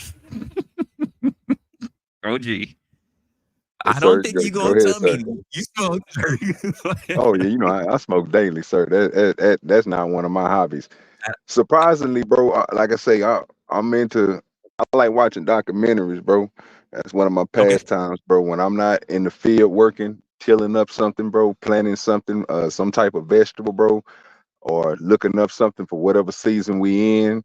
Because like I say, you grow different things in different seasons. So I have 3 seasons that I grow in. I just don't grow over the winter time because we don't have a big enough building to try to consolidate everything that we have on this acreage to put out inside of a building. If we do that, it'd be something bigger than what the fuck I live in. And that's a massive ass building. So I wouldn't do that. So that's kind of like I just watch a lot of documentaries on, you know what I'm saying, the world, how stuff is built, shit like that, bro. Because try to use things like that, bro, for stuff I can use out here on the land. Uh, we're always building something, adding some type of, you know what I'm saying, building a little smaller building for some type of project that we're doing, a storage space or something. So we like to build a lot of things. So I'm always looking into stuff like that. So construction, building ponds, stuff that we have here, I'm always on that, and fishing. So they're my pastimes, bro. That's all the thing I do. I mean, and that sounds fine. Again, I when I hear things like that, I like hearing about people's actual lives because I can tie that into my thoughts as to where this person could be useful. For instance, you told me about building ponds, you told me about fishing. I'm like, okay, so this person is actually used to doing hard labor work. This person is used to having to pull out that little bit of extra energy when they're really tired. This person is actually someone who's really good with their hands. So I know that they're outgoing for one. I know that they're hardworking. I know that they're willing to put in a lot of hours. So that means I have to be mindful of them because they might be willing to overwork themselves. I don't want them being a burden, well, not only themselves, but Facts. also to the company. Like I know this person is a person who likes to work with other people. So most likely they want to make sure that they're good as well. Like there's so many things I'm pulling out from just you telling me what your actual hobbies are. But I have had people that turn around and say they don't know what their hobbies are. And I just go, you just fall into a casket and then you just come here? Like, what are we doing? So, like, I like to ask people about what they do as a hobby, and they might not tell me everything, but I'm like, give me something because I think it really plays into the character. And to me, the way I hire is I hire and I think of adjectives in my head. And if I hear enough good adjectives, I'm like, this might be a person that's a good role. And I know there are people who turn around and say, well, they didn't have any experience in their resume. Anybody can be taught. That's a fact. With enough time, anyone can be taught. So it doesn't matter always about the people who already have it. Anybody can be taught because the people who actually have the experience can come in and they can be a absolute clusterfuck because they're entitled or they think this is not the way we did it on my other job, which is like you work here now. Like there's so much going on. So I always look at characteristics of a person. And again, hiring, even in terms of hiring off of a resume, right? There's always controversy that comes to that because a person will lie. I think a person who Yep. has little experience and try to speak to you is going to be more likely forthcoming than a person that you got all this stuff on their resume and you can't really determine what's truthful and what's not. So that's the way I look at it. That so there's always a degree of controversy when you're thinking about who is the person that you're trying to hire as well. And I think about that in terms of how we look at it when it comes to people. Now, in this in the media right now, the social media world that we have all this divisiveness when it comes to societies, how we look at it, different platforms, how we look at the news cycles, how we look at the newest thing that I'm seeing now is this big boom in stay at home trad cons. That's a new thing that I'm seeing coming up on my other profile. I didn't even know that was a big thing that's coming out now, and a lot of it's cap. What is it, sir? It's a so a lot of women are being a traditional woman. I'm sorry, being a modern woman, and now they're about to get married. They want to become a traditional woman. So there are a lot of videos now, a lot of shorts, a lot of reels of women that are trying to be stay at home moms. So you'll get the people that turn around and say, "Oh, like the woman I mentioned earlier. Oh, I took my kid out to school, and then after school we went to go to get ice cream, and after ice cream I had to clean up the house. I cleaned up my house in sections. And then after that, I was trying to get little Susie to bed. It's at midnight. I got her on her sleep schedule. And then I know she's going to wake up at noon. So in the morning, I get up and I do a little bit of dusting, and then I make sure I go out for my 6 a.m. run, and then I get coffee, and then I go home and I write up a little bit of stuff. I have to make sure that I get lunch done, and then after that I go to my husband's job and I drop off the lunch, and then I have to turn around and then come back so I can do a little. I have to come back, but before I come back home, I have to do a little bit of shopping, and then I have to pick up some extra coffee, and that's the second coffee. And then I get home and I wake up little Susie, get her ready for the day, and all this other shit that just pops up. But you have another woman that's trying to say, "Oh, my kids, they said that they wanted." I asked them what they wanted for breakfast, and they said they wanted some cereal. So I'm making cereal from scratch. From scratch? Cereal? Seriously? How you make Wow, cereal from scratch? you tell me why she's sitting in a home that looks like it's freaking $2 million. Mm-hmm. Okay, But so now I get what you're saying that's a now. big Yeah, I didn't know that's what they exploding was. thing. Yeah, that's a big exploding thing that's happening now. And I got another question. Should platforms like Twitter, Facebook should should they have more authority when it comes to censoring controversial content? Uh, Or do you see as infringe elements or in free speech is just all fair game? I'm gonna say it's all fair game. I believe in it, but like I say, when it comes to these platforms, bro, that's discretion is up to them, bro. If they wanna let loose and let anybody do what they want to do on their platform, bro, I feel like, bro, they can do it. You know what I'm saying? My thing is, if you know certain things that you ain't trying to let your children see and stuff like that, then they shouldn't be on that platform. That's something that you're gonna have to control. But then again, that goes into a whole nother factor of parenting and shit like that. So I ain't trying to deep dive into that unless you're trying to go into that. But just to answer the question, yeah, I believe that they should do what they want to do. But we're gonna have it. If we don't have it, somebody, you know what I'm saying? If they start monitoring everything like that, you're gonna stop some things from being and it's gonna have to focus on one sector. But with it open like that, you can, as a company, you can go through, you know what I'm saying, do what you please. Basically how Twitter is doing. Like, you know what I'm saying? Certain stuff that YouTube don't let you see on YouTube, they cut that shit. But when you go to Rumble and you go to these other places, Twitter and you know what I'm saying, X don't even let you do some things. You know what I'm saying? I mean Mm. not X, but Instagram don't let you do some things. So they got restrictions. But if you want to go to some shit, when you gonna see some shit pop up, you don't need singing, you go to X, you go to Rumble. Uh, you're so I will say yes, especially on more on the Facebook and the Instagram side because they're technically the same company now. Um, X, I agree. You can pretty much put whatever you want now, and you can pretty much see it up on there. Hmm. But Facebook has been this weird thing that's it's really on the fence of what is acceptable and what's not acceptable. Because we'll hear about people who are like content creators, right? And I'll ask a question after this. But we'll see people like who are content creators, and then we'll see the most egregious things that they'll say. Talk badly about people's families, talk about things that they will do to people in the streets, talk about how they'll pull up in people's houses, talking about how they will SA family members and all kind of other stuff like that. They brandish weapons on screens, on the actual platform screens, all this stuff, and then you simply go, "Is this not a form of something that's illegal, like threats, violence, harassment? What happened to the YouTube guidelines?" And yet, At the same time, YouTube kind of benefits from it because it gets a lot of views. Where is that line? But at the same time, you'll have people who would mention things like the pandemic way back when, and they were getting their channels taken. But then we have no problem allowing naked yoga. What where's the line? What is going on with the algorithm?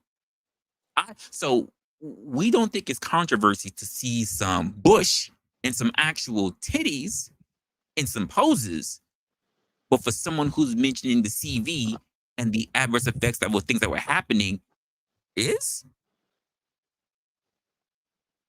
I mean, and then when we look at it this way, as people who are putting a particular content, I'll ask the question: do you believe that figures like influencers or even content creators, or I'll just say public figures, do you think that they're responsible for the impact because of the words and the actions they do? You think they're actually responsible for their followers?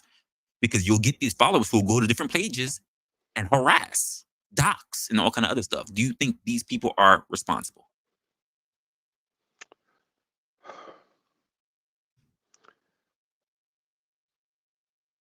Man, No. I want to say no. I'm gonna be honest with you. I want to say no, bro, just because, like I Okay. say, after seeing certain things that I seen on here, bro, like I say, I believe I came on YouTube, bro, after seeing, you know what I'm saying, videos of niggas catching big ass fish, bro. That's what brought me to YouTube.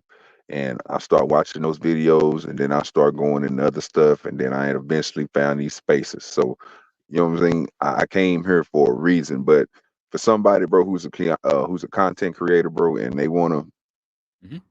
have nothing but bullshit on their page, and that's what they want to push out, bro. I can't get mad at them, bro. You know what I'm saying? Especially if I'm now a content creator and I'm trying to push out fishing videos and I'm trying to push out weed videos. You know what I mean? I have several pages, so I can understand where somebody come from. I don't want on my fishing page for somebody to come over there with the same shit you gonna come over to the OG Do Dirty page with. OG Do Dirty page is going to be there for fuckery. I'm there for the fuckery. You know what I'm saying? Like I'm there for the bullshit. You want to argue and everything, that can all happen over here on the OG Do Dirty page. I have no problem with it.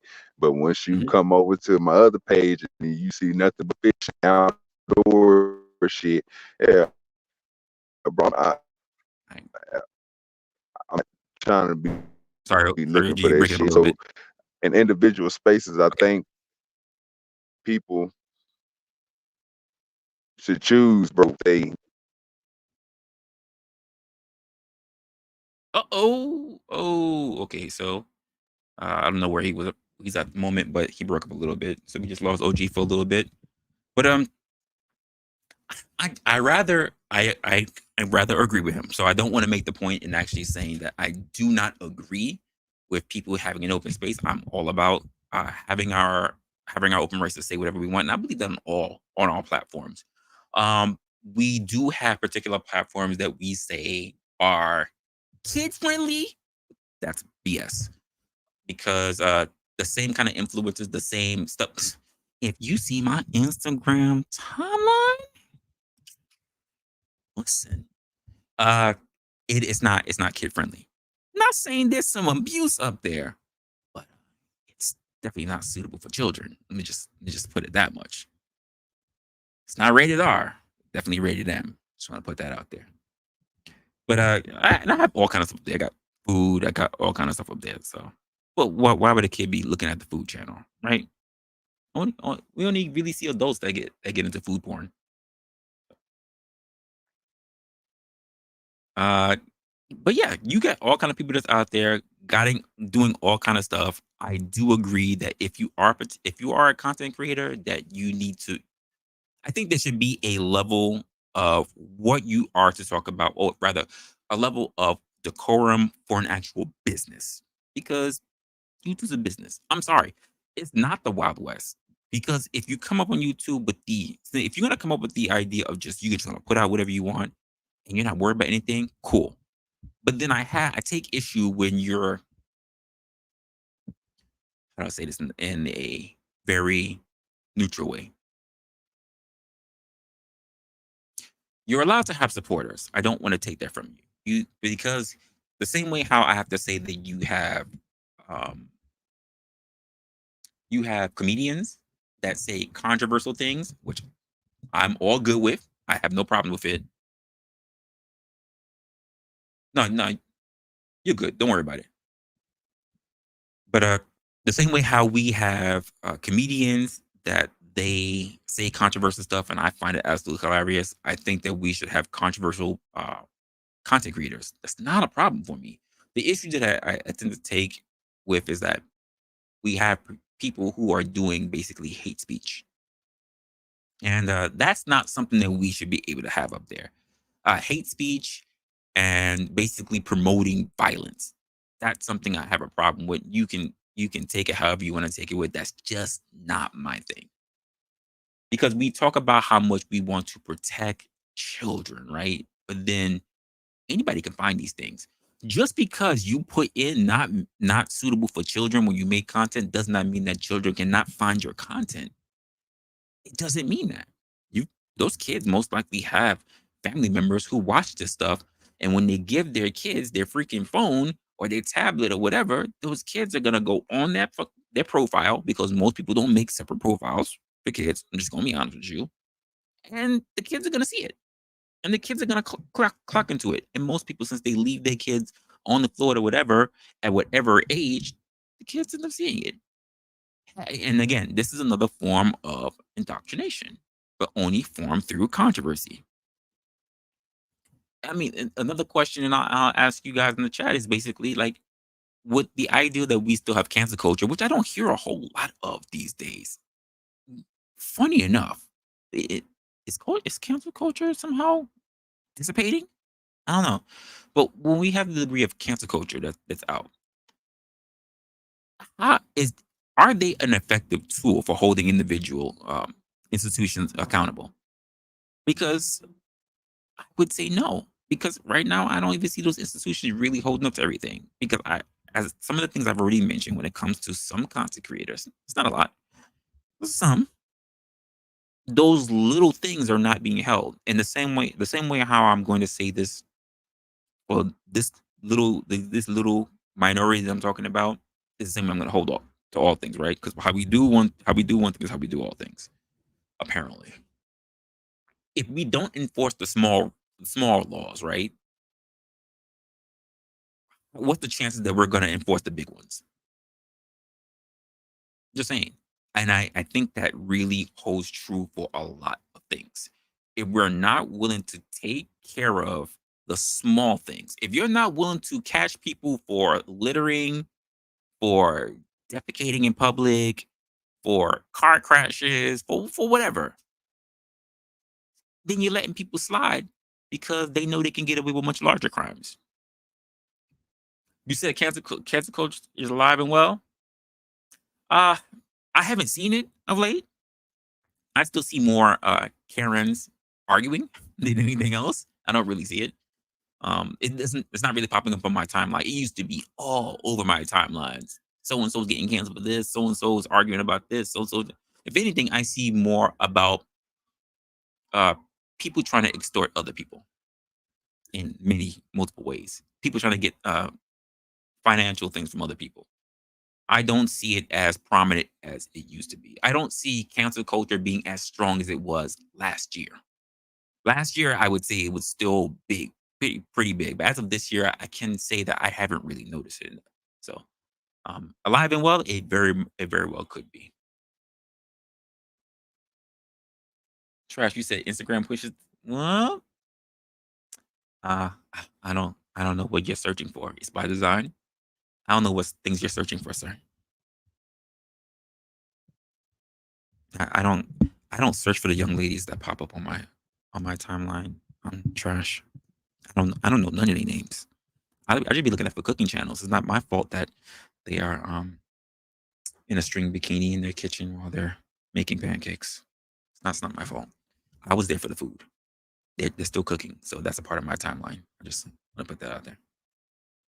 Said it's a witch hunt. Uh, could be. Could still be out there being a witch hunt. I don't take that away as well.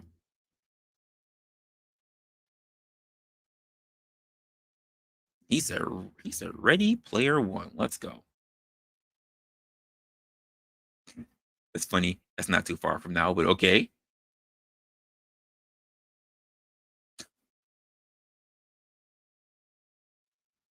All right. Yeah. Well, I think that that's a lot of things. We try to outlive a lot of things. To be honest with you, we try to outlive a lot of the dumb things that a lot of people do, and that's from the older to the younger. Some things we just think they're gonna outgrow, or some things that we'll just outlive over time. So it really depends.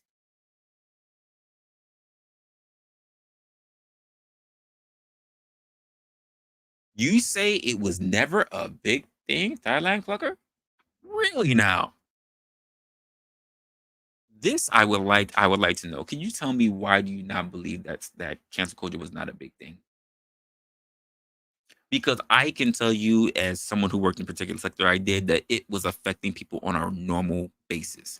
And it still has left a gap in a lot of people's minds, in a corporate setting, the way how a lot of issues and policies that got regulated and even changed, when it comes to the structure between sexes, or how people have integrate with each other, especially with now the whole identity crisis things. Like, there is a lot that has changed because of the influence of cancel culture. It absolutely has. So I cannot say that it was never a big thing, because there was never a point where you were technically, not even technically, well, basically it's like Canada, where you're almost at a point where it's in law to have compelled speech. Because if you don't identify someone properly, which for some reason really bothers a lot of people, I call everybody by their name, and anyone who I do call out, like, it's never really been a big thing for me, because I'm like, you didn't address yourself. What did you assume? No, because if I call everybody dude.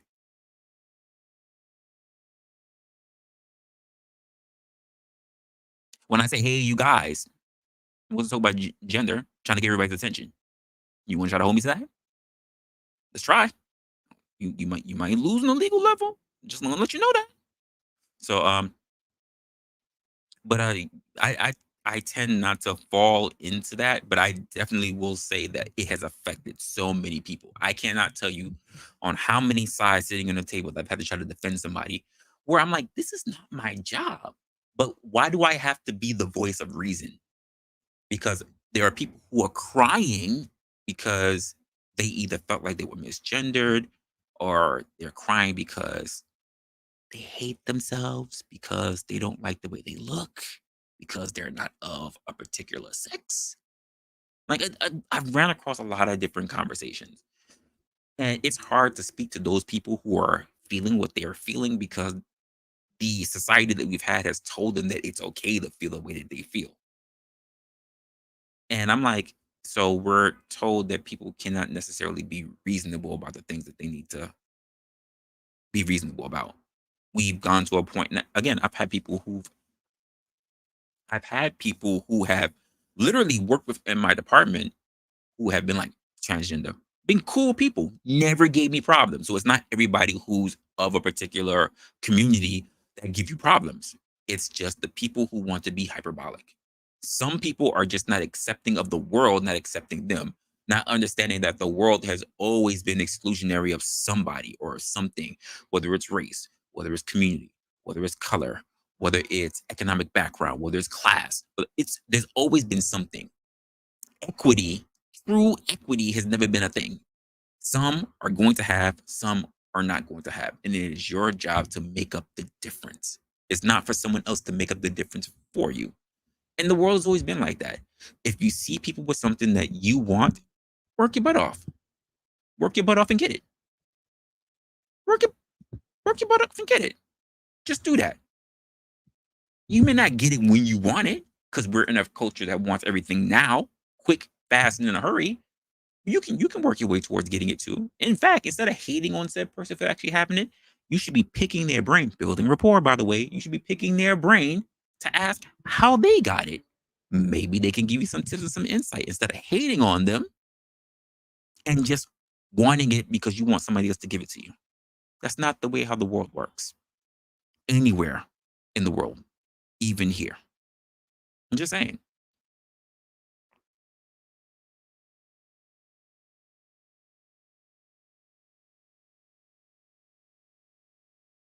Y- I mean, people can feel that way. I guess they want.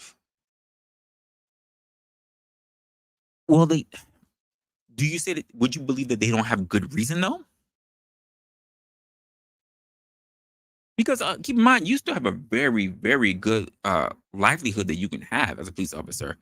But then when the stigma is all up, I look at it this way: the same way how we've looked at police officers who have pretty much abandoned the field of that is the same way how we, at some point, we had to look at stockbrokers. When they were demonized during the 2008, a lot of people lost their jobs and a lot of people did not. They left from being stockbrokers because they were afraid of what? People coming for them and blaming them for things. So there was definitely something for that. It definitely could be, but he can have his viewpoint. It's all good. That's your perspective. It's not that the world actually is that. It's not the real world. It's just what you perceive as being real. Because there are people who will definitely not have those same points. I agree. I agree.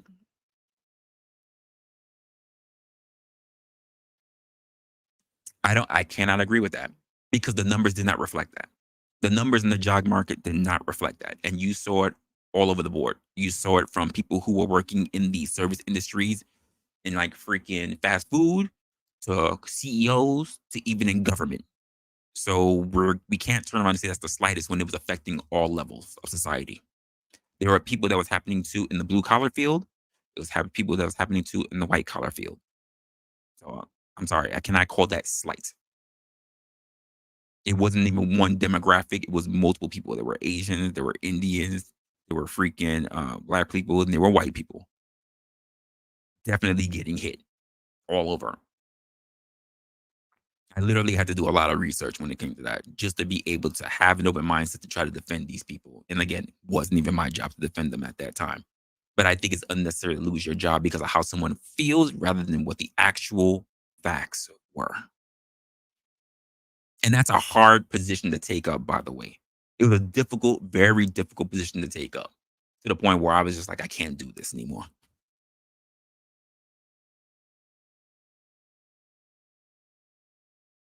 From the highest level.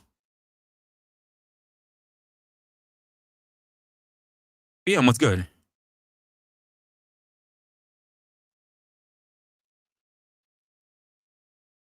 Traps. All right. Could you do me a favor? Can you explain to me how my questions are traps? I would just like to know that. Yeah, no, whether you feel, and keep in mind, whether you feel like, even if they are or not, just how the ways that how I phrase my questions, just let me know from your perspective. How do you see them as traps? Because I'll think about it and I'll see if there's different ways I should be looking at that differently. Because I try to be very consistent and very concise with my words because I believe that communication is very important. Don't get me wrong. Sometimes I'm with the effery. I'll say things to literally mess with people because I practice that kind of stuff, but I'm very big on communication because I like to know that when I say something, that you get it the first time. I don't like telephone. So just let me know in how I'm shaping a question that could seem like it is a trap, and I'll let you know whether what I was doing it or not.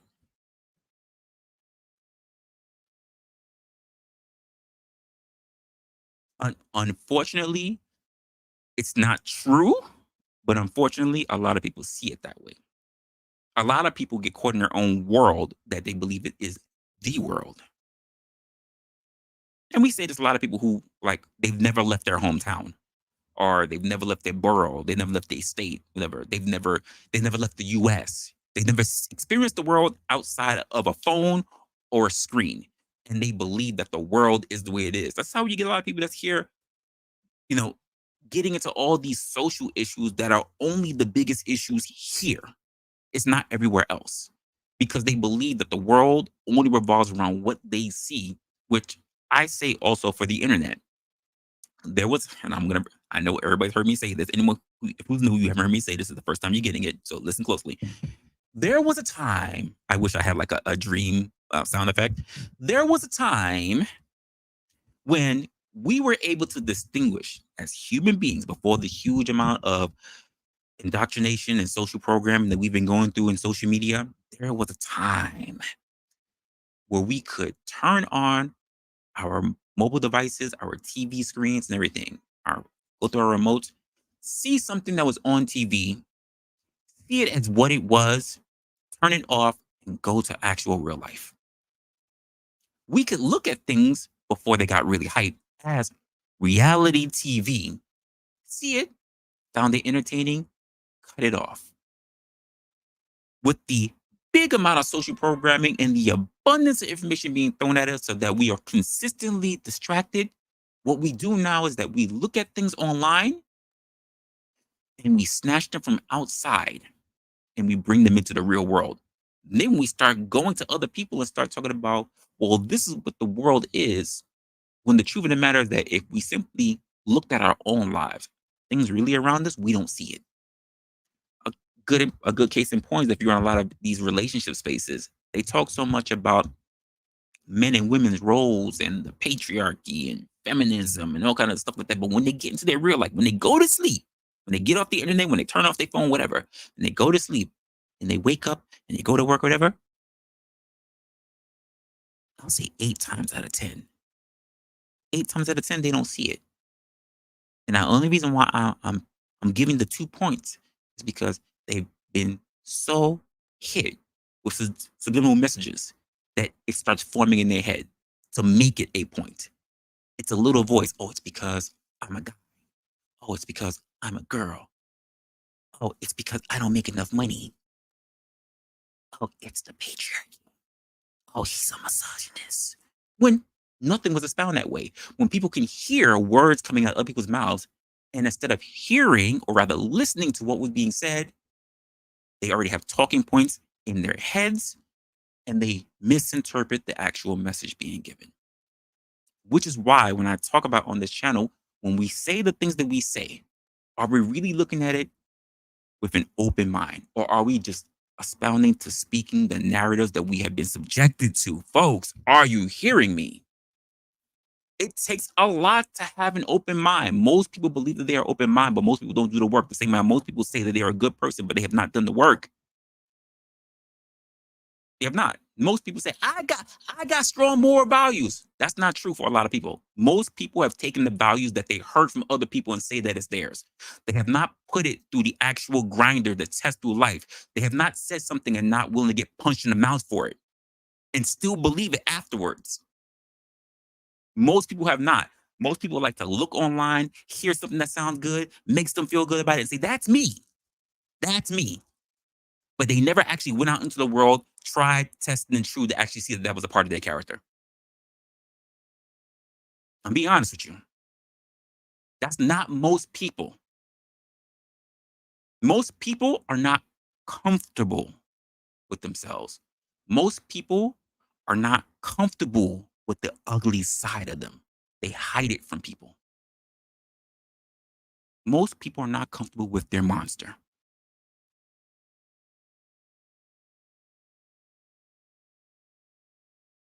Some of y'all heard me say this already. Yeah, people could say, I've been on panels, I've been in the streets, people could talk shit, well, and it never affected me because I'm comfortable with who I am. Because I have an open mind to say you are entitled to feel the way you're entitled. How you say things, I'm not going to let it upset me because that's my business to get upset. That's not your business to get upset. What you say or what happens to me or what happens to you in this instant doesn't matter, but how you respond to it does. I've heard people call me all kind of names and whatever, and I go, you don't really know me. I know me. The people who are really close to me, they know me. So why would I get worried about the points that you have about someone that you really haven't done a deep dive on to really get to know? And we need to have that same open mind when it comes to what we think as reality versus our own perception. Because our perception of what is perceived perception may not really be ours because we didn't do the actual work. Maybe some of y'all gotta go to therapy. I've been to therapy before. I've been to therapy a lot of times in my life, to be honest with you. What, one, two, three, 4 times. And it's helped me open parts of myself to be very open. It's made me very good at the kind of career that I had. It makes me very good at an actual having conversation with people. But you let me know. Let me know. A lot of us will hear what other people would say, or sometimes we're just fans of other people. We just use their points because they're popular and we think they're awesome. And we think they trapped somebody at one point, so I'm going to use it whenever I see other people. And it doesn't work. It doesn't work to someone who is really open to the game. To the game of actually getting to know people. For the game of actually you being open and honest with yourself. I am brutally honest with myself. I'm harder on myself than anyone else. That's a pure fact. I beat myself up more than anyone else. I never think that I'm good enough. But I don't give up. I don't cry to quit. I cry to get better. This is why you can see, don't quit. Do it. Despite how I feel about it. And I always want to have a conversation with somebody because that sign right there will say there are no stupid people beyond this point. Ask the question. If you think you're wrong or you need some more enlightenment or you just want to get my point on something or my perspective on something, or if I'm not really sure about you, ask the goddamn question. Don't sit in silence. Not preaching to you, by the way. It's some practical advice. Are we really thinking and are we really saying the things that are truly in our own minds, hearts and minds? Or are we just really saying the points that we've heard from other people? And that really does some real big, deep reflection because it really comes down to your core values. Your core values, not a core value.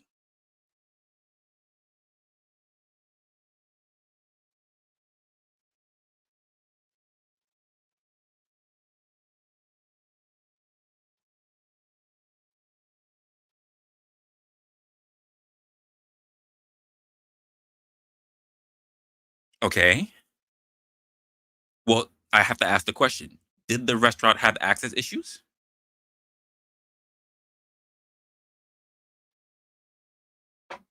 I have no doubt whatsoever that the restaurant closed down because of CV issues. Absolutely. A lot of businesses suffered.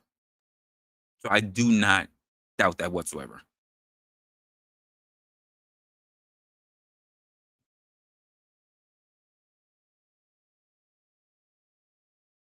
Okay.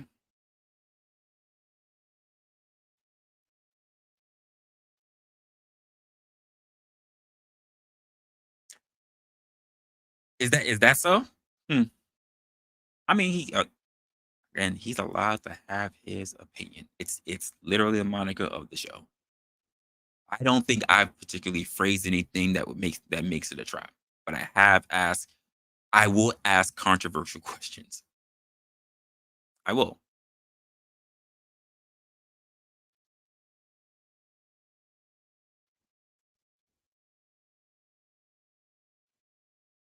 That listen, they could, but I don't think a lot of people are willing to bring things to the table. A lot of people are not willing to look at themselves in the mirror.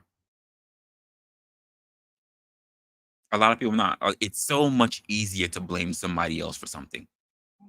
It's so easy to say it was his fault or her fault rather than say, I'm gonna take ownership. I'm gonna take ownership for everything. For everything. Because quite frankly, I'm a part of this equation. So and so did whatever. Cool. They did whatever. Even if everybody says they fucked you over, it's still it's my fault because I got to deal with it. It's the same way you get. There's a difference between, and we need to get this out. There's a difference between responsibility and accountability. Everybody wants someone else to be accountable, but not everyone is going to be responsible. That's your job.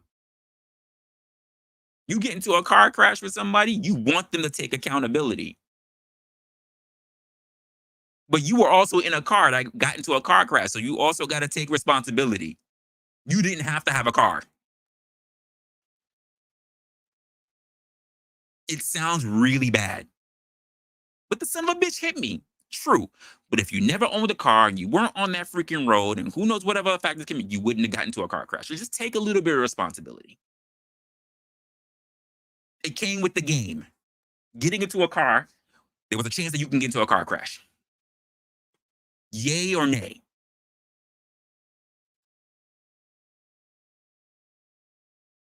If anyone says nay, you're deluded. Keep in mind, you're allowed to be delusional, but don't turn around and say it's reality. There's enough people here that will call you out on it. Even NASCAR drivers get into goddamn car crashes.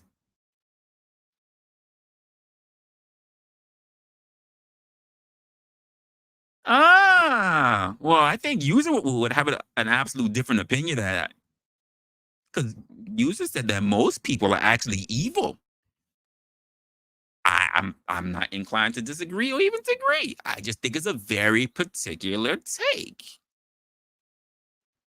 And again, everybody has their own points, which is why I love the concept of this actual show. So, is it because we think, because what we see based on the things that we search and the things that come back to us as people being evil? Or do we believe by innate nature, people generally want to do good things because it's based on how we look at things on a societal level? Because in the societal level, we don't push things to be negative. In fact, we want to push things to be positive. And why is that? Is that because naturally, as people, we just want people to do well? Or is that because we're based on a Christian nation, if you happen to be here in the US, or whatever society that you happen to be in? Is it because we push people to be more beneficial to each other than actually negative towards each other? Why is that? These are conversations and these are the thoughts that we have to get into.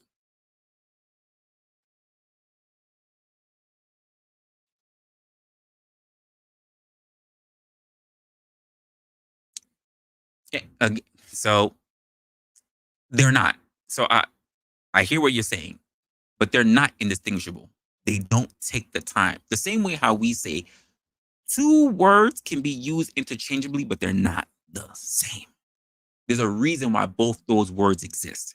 And when you really deep dive into it, when you really go down into it, you will find the distinction. But people will use things interchangeably. For instance, what I'll tell people is that I have a problem when it comes to particular things. I have a problem with willpower. However, I don't have a problem with discipline. People will conflate those two things. They are absolutely different. But people will use those things interchangeably. I am very disciplined at doing a lot of different things because I have been consistent at doing those things. So I've developed a habit. But as much as I don't want to drink, I drink. And I'm not necessarily fond of it. Because my willpower is low when it comes to drinking. Could I get by without it? Absolutely. Do I feel like I can? That's something internal. That's an internal struggle. Never once got me into trouble. Just have a problem not picking up a bottle. There's a there's a little beam that I had. It says when I his legs. It's like when I do like this and when I do like that, I wind up at the liquor store.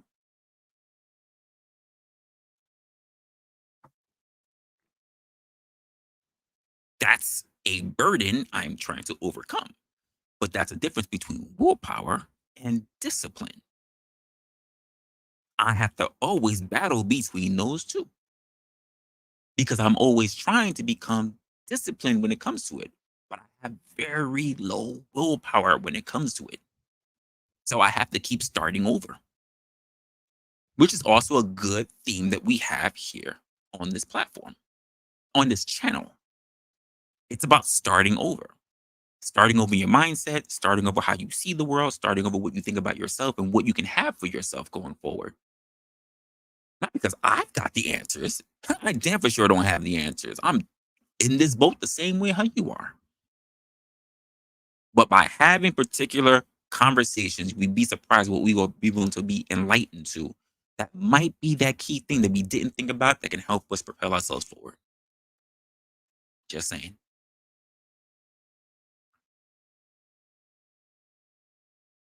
Hmm.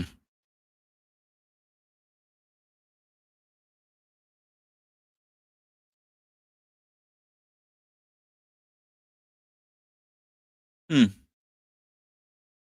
Cross talking emotions and logic. Well, again, that comes with the fact of who they're listening to. Okay, so we have to talk. There's a little bit of talk about critical thinking in this, because the same way how we look at critical thinking is the same way how I mentioned something in my last stream. People are not performing something called critical ignorance. You know the shit that you shouldn't be listening to, and yet you can go away from it, which is why we're also coming up with a theme today of controversy. Why do we follow it? If it's not good for you, if you really are not going to benefit from it, why go to it? You're adding something new into your brain that is not helpful to you. And critical thinking is when you're in that moment thinking about that particular thing and what you want to do with it. But critical ignorance is already saying, oh, I see this. It's not good for me. Let me stop. Swipe that to the side. I'm not dealing with it. A lot of people don't perform that. So when we say like, this cross-talk and this cross-talking emotions, I'm sorry, the cross-talking emotion, the emotion part and logic part, that's a bump. Because people will experience their emotions first before they get to their logic. And it's only through repetition and training that they're able to experience their emotions, stop themselves to get to logic to make a more rational decision. A lot of people just go straight to emotion and they shoot off because they're not seeking to understand, which is logic. They only hear to respond. Responding is a quick action that happens with what? Emotion. Same way you pick up on fear and everything else. It's that fight or fright rather than in that moment switching over to logic. In fact, most people, can I say this? A lot of people think that they're good at multitasking. How many of y'all think that y'all good at multitasking?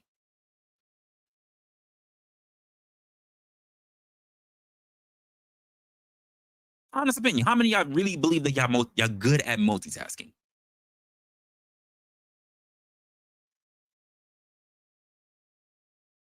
A lot of people have a very high opinion of themselves.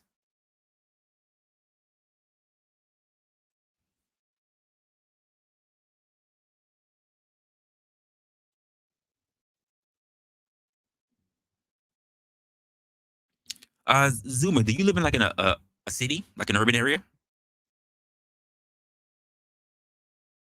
So is mine, Mayo, but I also know where the flaws are in mine.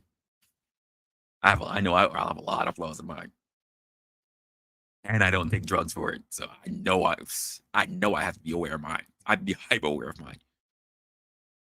So for people who are not in a rural area, and I ask people this question, I tend to do things like this. So when you are crossing the street, say you've been on your phone, you're chewing, you're on your phone, whatever. How many of you ever almost get hit by a car? A lot of people start laughing because a lot of people at one point a time somebody had to stop them or they almost got themselves hit by a car. Obviously, multitasking skills.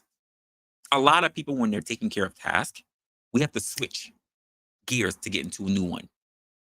A lot of people not carry from one thing to the next, especially if the two things that they have to work on are opposed. You have to stop, switch gears in that quick second. A lot of this we actually have a lot of research that actually shows that human beings really suck when it comes to multitasking. Companies will have you believe that you really are good at it. Most people are actually good at focusing on one thing, but companies do not promote that because it's easier to get work out of people. Rather than do one good thing to a high quality, they rather you give out a mediocre product by doing the bare minimum of things because you need to spread that knowledge out throughout a whole task list. Most people suck at multitasking.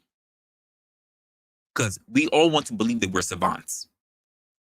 Not even close. Not even close. You get the people to I use more than 10% of my brain. Even the mofos at MIT don't. Sorry. It's not the way it works. But we like to believe that we're a high functioning society. We don't. If we were a high functioning society, which is also why critical thinking is something that's rarely implemented, especially in the younger parts of youth, we wouldn't be struggling in the kind of society that we have because it's so easy to influence us because we're not taught critical thought early on. Most of us are told what to do, when to do it, and how to do it, not necessarily why to do it.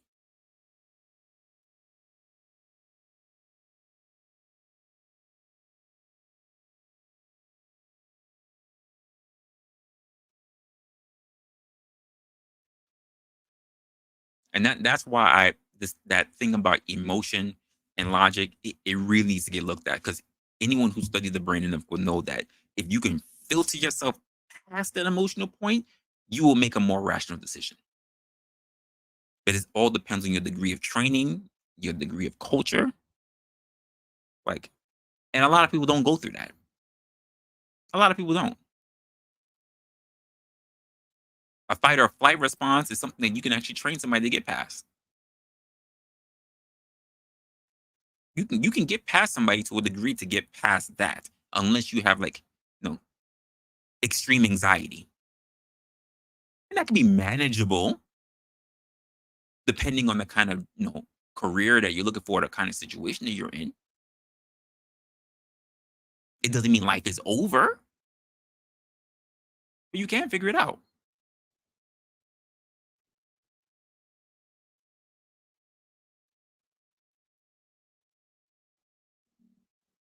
To some of us, that might be stressful. I'm not messing with no more farm animals. Not for a while. I don't see myself messing with any.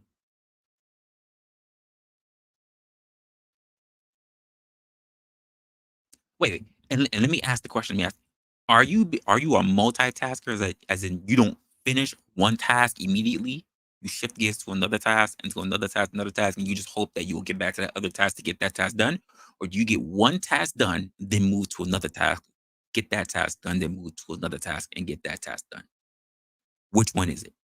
Most companies, you will not be able to finish the one task in one sitting. You have to switch over to another one, say after like an hour or 2 hours or whatever, because you got to make the most use of your 8 hours.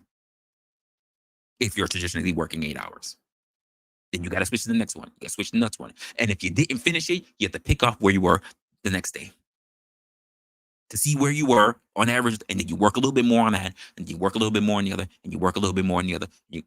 Until you finish that, until you get to that next day, and then you finally finish it from all the other work that you've done the other previous days, and you're starting to finish out everything. Which one is it?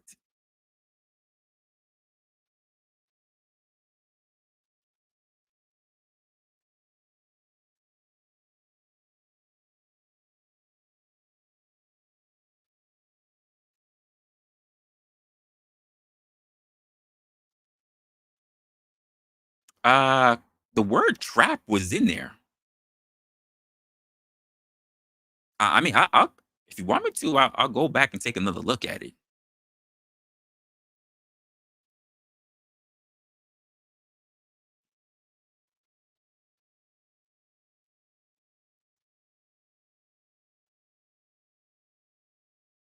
Hmm.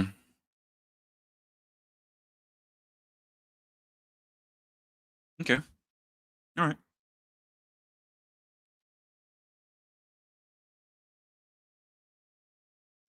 You have a choice. Don't ever believe you don't have a choice. You have a choice. You have to manage it a little better, but you do have a choice. I just want to let you know that you can figure it out. You'd be surprised.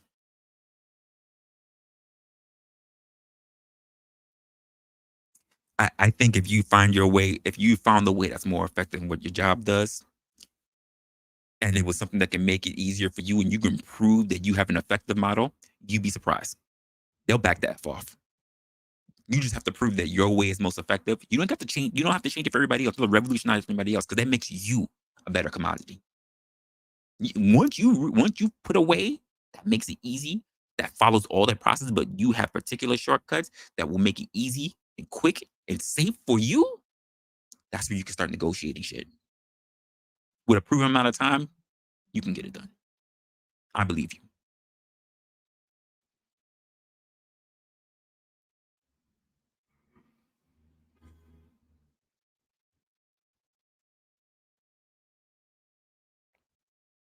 So there's a question about that, right?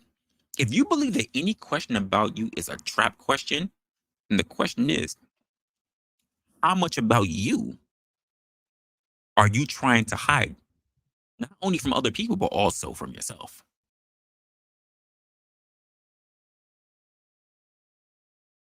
That's my question. People ask me questions, and I literally say outright what I'm willing to talk about and what I'm not willing to talk about. When people ask me questions about the things I'm not willing to talk about, I just reiterate to them that, hey, we're not going to talk about that particular thing. Not because it affects me, but because it affects other people around me. I'm very cognizant of protecting other people around me. But for me, what am I going to say that's going to bother me? There's really not a whole lot that's going to bother me because I already know the kind of life I decide to do when I decide to make myself public. And it's like that anywhere because you're going to deal with crazy people everywhere. You're going to deal with people who are hating you everywhere. You're going to, like, these are things that you cannot avoid as long as you're dealing with people who have the human condition. People are going to be people. So I don't have anything that I like for me personally, because you can feel that way about you feel, but you have to ask yourself the question. If you feel like any question about you is a trap, how much of you that not only you are hiding from yourself, but how much of you that you display to other people is really you, or how much of it is a facade? Because the way how I have been when I work, like when I work in industries, is that who you see inside the job is who you saw outside the job. When I was there, I was me. I was funny. I chastised those I love. I cracked jokes, all that stuff. Got outside, they saw me in the street. I was the same dude. Don't ever believe that because I came in and I clocked in the clock. I was just sitting. Oh yes, sir. Oh yes, ma'am. Oh no, no, no. Yes, yes, Janet. I will get that to you. No problem. No. I was like, yo, what's good? I get it. People call me on the phone. Hey, what's good? What's going on? You need help with what? I don't know about that. Can we kick it in 5 minutes and after give me some time to take a look? Okay, no problem. See you then. That's it. I've because I've gotten to know myself, and to me, I need to be genuine across the board. People need to know who they're dealing with across the board. I do not want there to be confusion in who I am to other people. And if anyone is confused, I don't think they're looking for me. They don't think they're looking at me for the right intentions. So that's the question you have to ask yourself.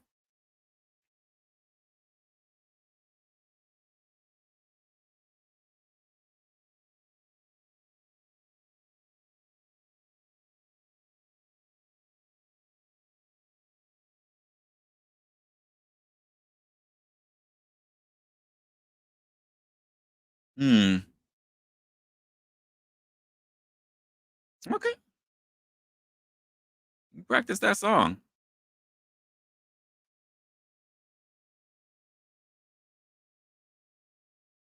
Well, most of my titles try to be a respectful title, but most of the titles try to be a respectful title. But I asked the question. The reason why I asked the question the way that I did is because number one, it's not a question that I hear most of all, and then people get trapped in wondering how they're going to answer that, ask that question. So most people, I don't think, are ever being asked how they wish to be treated. If you ran into someone who, say, in a friends group, let's just say it's not even freaking a job. If you run into someone who's a friend group, someone you never met before, hey, hey, user, here's my friend Ginger. Ginger comes to you and she says, hey, I don't really know you. I know you're friends with Resla or whatever. Uh, how would you How would you like to be treated? Weird question. It's a weird question that people don't really get. You have to ask for clarification. What if you said something? What if you said something silly? But it could be your response. I want to be treated like I'm handsome. That's been my response to people. It's not a trap question. In fact, it opens the dialogue up. That's a good way to build rapport. What do you mean by how I wish to be treated? Because we can also go to the other thing. We want to talk about the golden rule, right? Treat other people like we want to be treated, right? Does everyone treat other people how they want to be treated? And look at the inverse on that. Let's flip that around. Do you always treat yourself the best? Would you want other people to treat you how you treat yourself?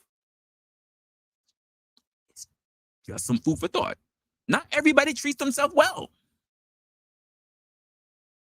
I'm just saying, that's not a trap question. It's a question that should make you think. And that's what we do. We do thought provoking questions. It's not a trap, it's to make you think.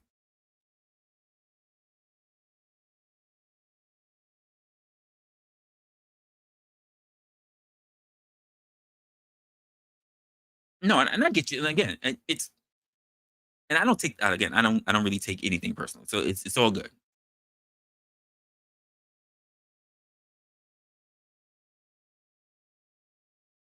Yeah, yeah. I get, again, you already know me. You already know what I'm like. It's all good. Many people don't, which is why I'm okay with the asking of questions, with the formulation, and why we need to have this whole discussion. It's all good. Even if I have to repeat myself, it's always someone new trying to understand. And I get that. That's what we're here for.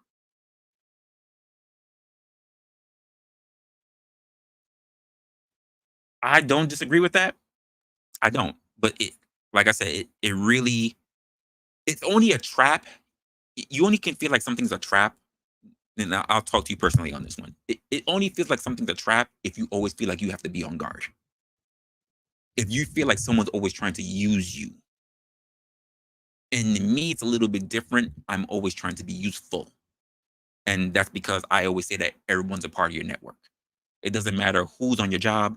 It doesn't matter if it's someone you might meet. It doesn't matter if it's the janitor, the janitor, your dry cleaner that you go to, or whatever. Everyone's a part of your network because you never know who you're going to meet in the future, who because of a particular interaction that you had with them might refer you into something that's even larger than what you're doing right now.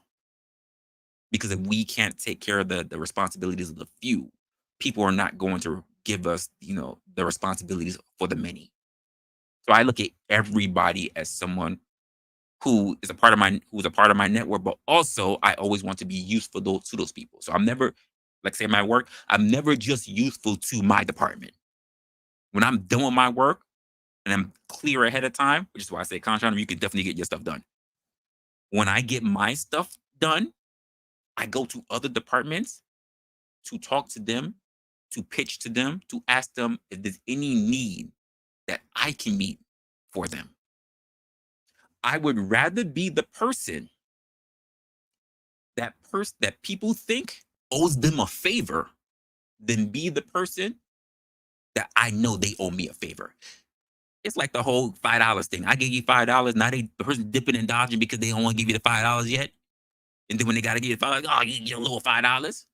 No, like I don't want that. I will do something for someone and then ask for something very small in return. And then turn around and tell that person I owe you. And the thought process in their mind, because they feel like I owe them and they know that I'm good at what I do, they will keep me around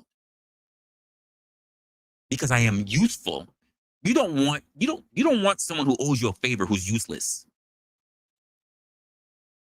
Just saying. It now we can talk about if that's manipulation, and it absolutely is. It absolutely is.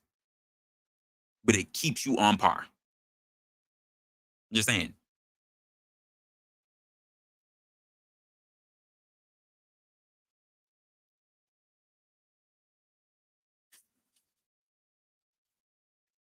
All right. Oh, okay. You know, listen. You know your job.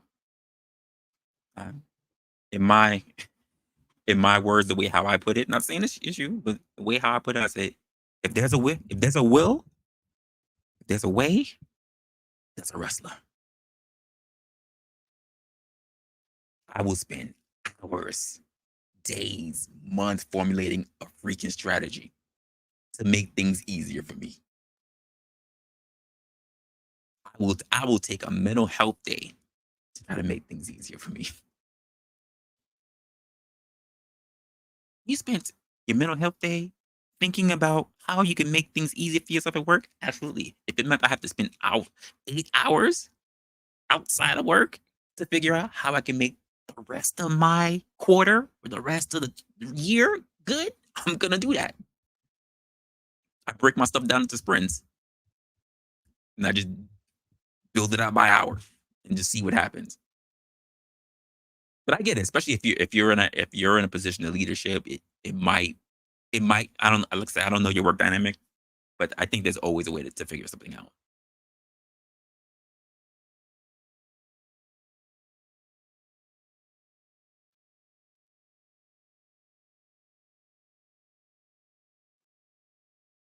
Uh so yay and nay. You volunteering information that is irrelevant cannot be used against you. You giving up stuff that has no business being said in the first place is valuable information. You putting yourself in spaces to be around people who could manipulate you is not valuable. So when we do things like go out drinking with coworkers, you perhaps should not do that. If you have friends, go with friends. Don't go drinking with your coworkers because they are not your friends.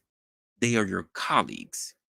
You are friendly, possibly with each other, but they are not your friends.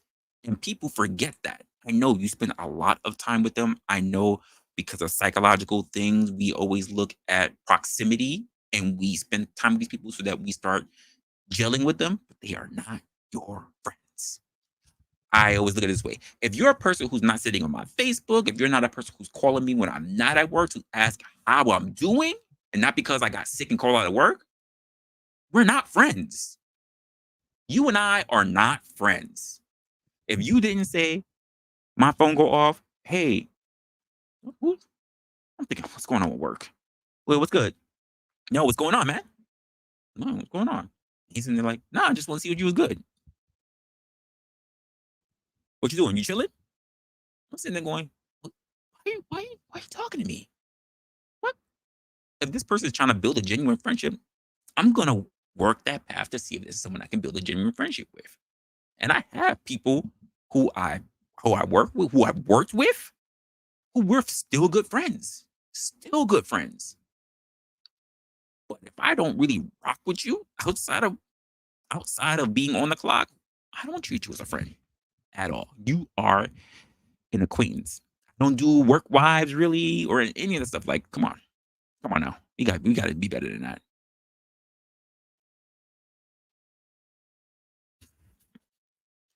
I okay. I listen, and plenty of people are. I get it.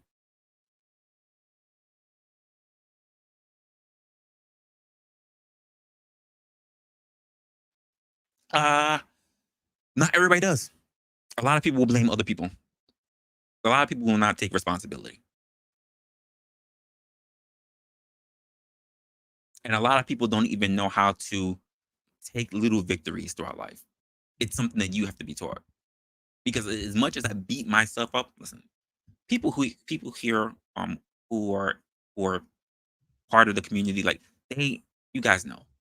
Like I beat myself up a lot on the different things. And most people give me more credit than I think I deserve, to be honest with you. And I do it to myself. My girl gives it to me, my friend gives it to me. I seem to be the only person that somehow doesn't believe it. And here's the sad part about it. I don't even know what I'm measuring it by. I don't.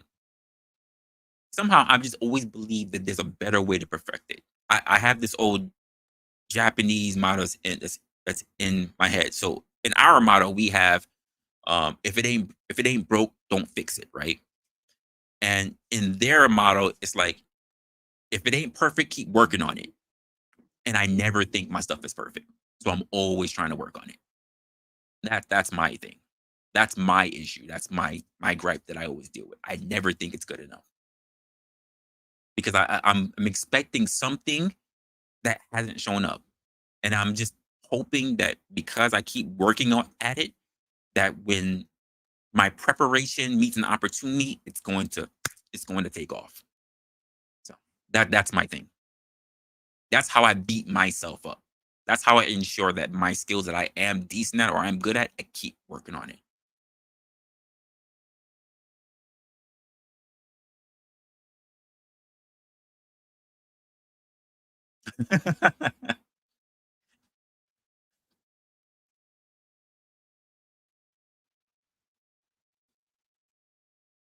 Yes, but that's the thing.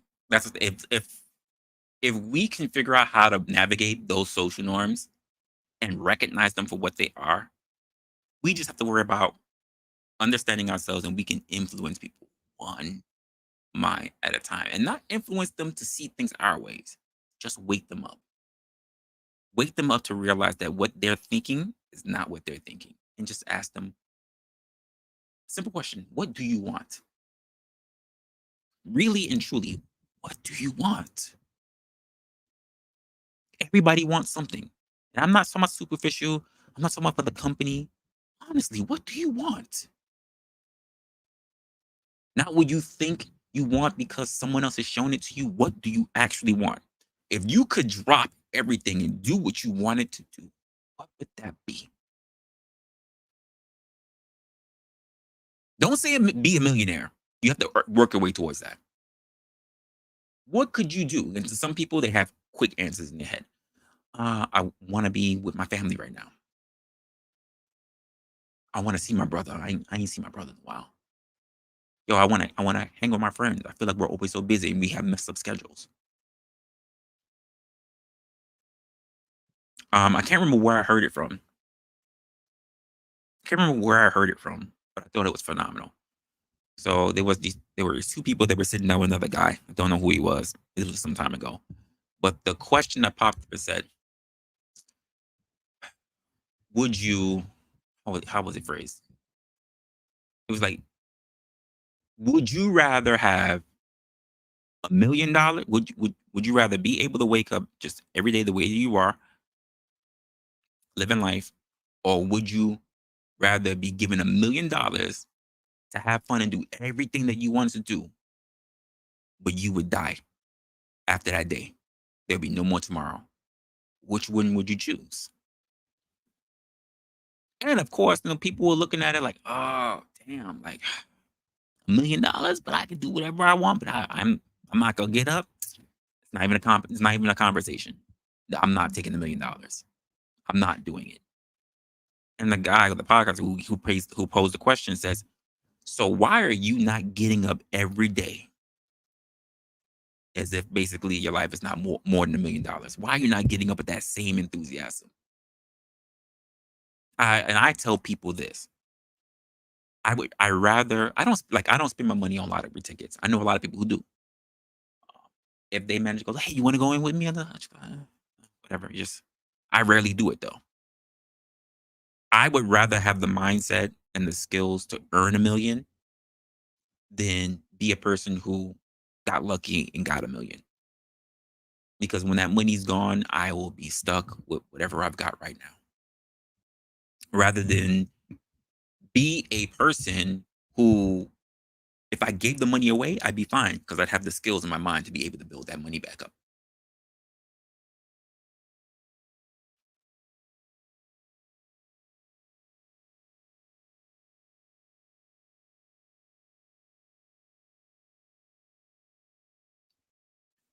But you can dispel that. You don't have to live in bias. You can be open minded. Once you're open minded, you don't have to be biased. You are open minded. You can take in multiple points of view. That's the thing. The same way how we look at people and say, how are you so emotionalist? How are you so cold? Because I do not allow emotions to rule me. because I have enough discernment, enough intellect to say, I need to take a pause. Even the things that they teach you in the legal system, they say, when you start thinking about you want to answer something real quick, take a pause. Actually, they call it a pregnant pause. Take a pause. Really sift through the question. Really sift through the situation that's going on here. And then go for it. And so this is like the second time you've mentioned this crosstalk. Most people don't have to get stuck in emotion. Most people choose to get stuck in emotion because they value their feelings more than what the situation is really asking for. Most people value being triggered more than actually getting to a solution. Most people, the people who already know, it's in my openings and everything. Like most people rather be right than to be effective. I'd rather be effective. Fuck being right. I'd rather be effective. It doesn't matter if I'm right if no one wants to be around me.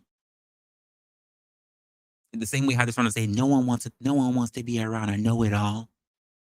I'd rather be effective. I'd rather be useful. Being right all the time doesn't guarantee that you're going to get shit. Doesn't guarantee that you're going to get somewhere.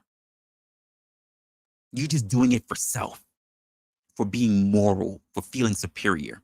You're not being effective. In fact, you will isolate yourself. I'd rather be effective rather than to be right. People should think about that for a moment. Let that simmer.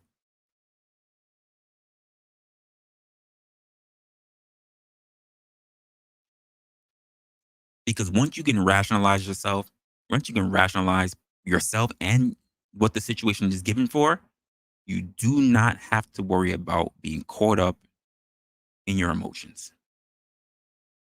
When you are truly open minded, you don't get caught up in being biased because you'll say, stop.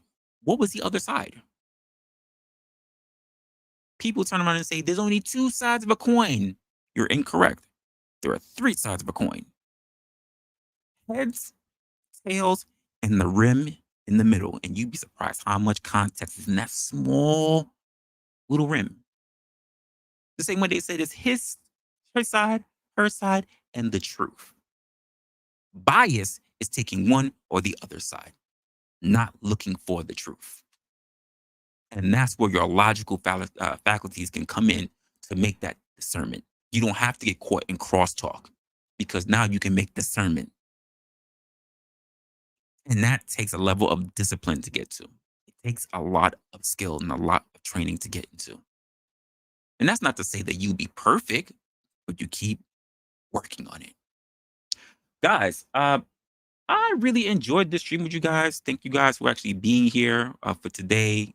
I'll have something probably up for you on Wednesday. Wednesday.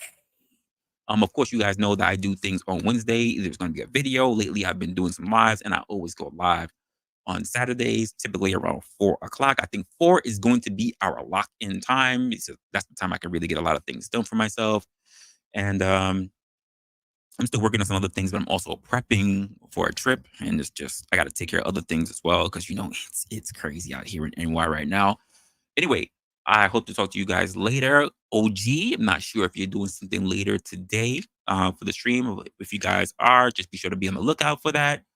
For OG Do Dirty when he does something here on Saturday. And of course, for people that's on the porch, I should probably start making up other things for that.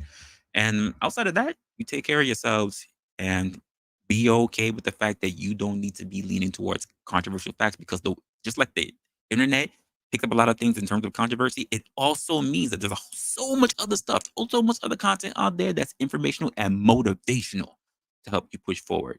Anyway, that is going to be my time for there. I hope you guys take care of yourselves once again because I'm always looking forward to seeing you in the next one. And you stay opinionated. Till next time, guys.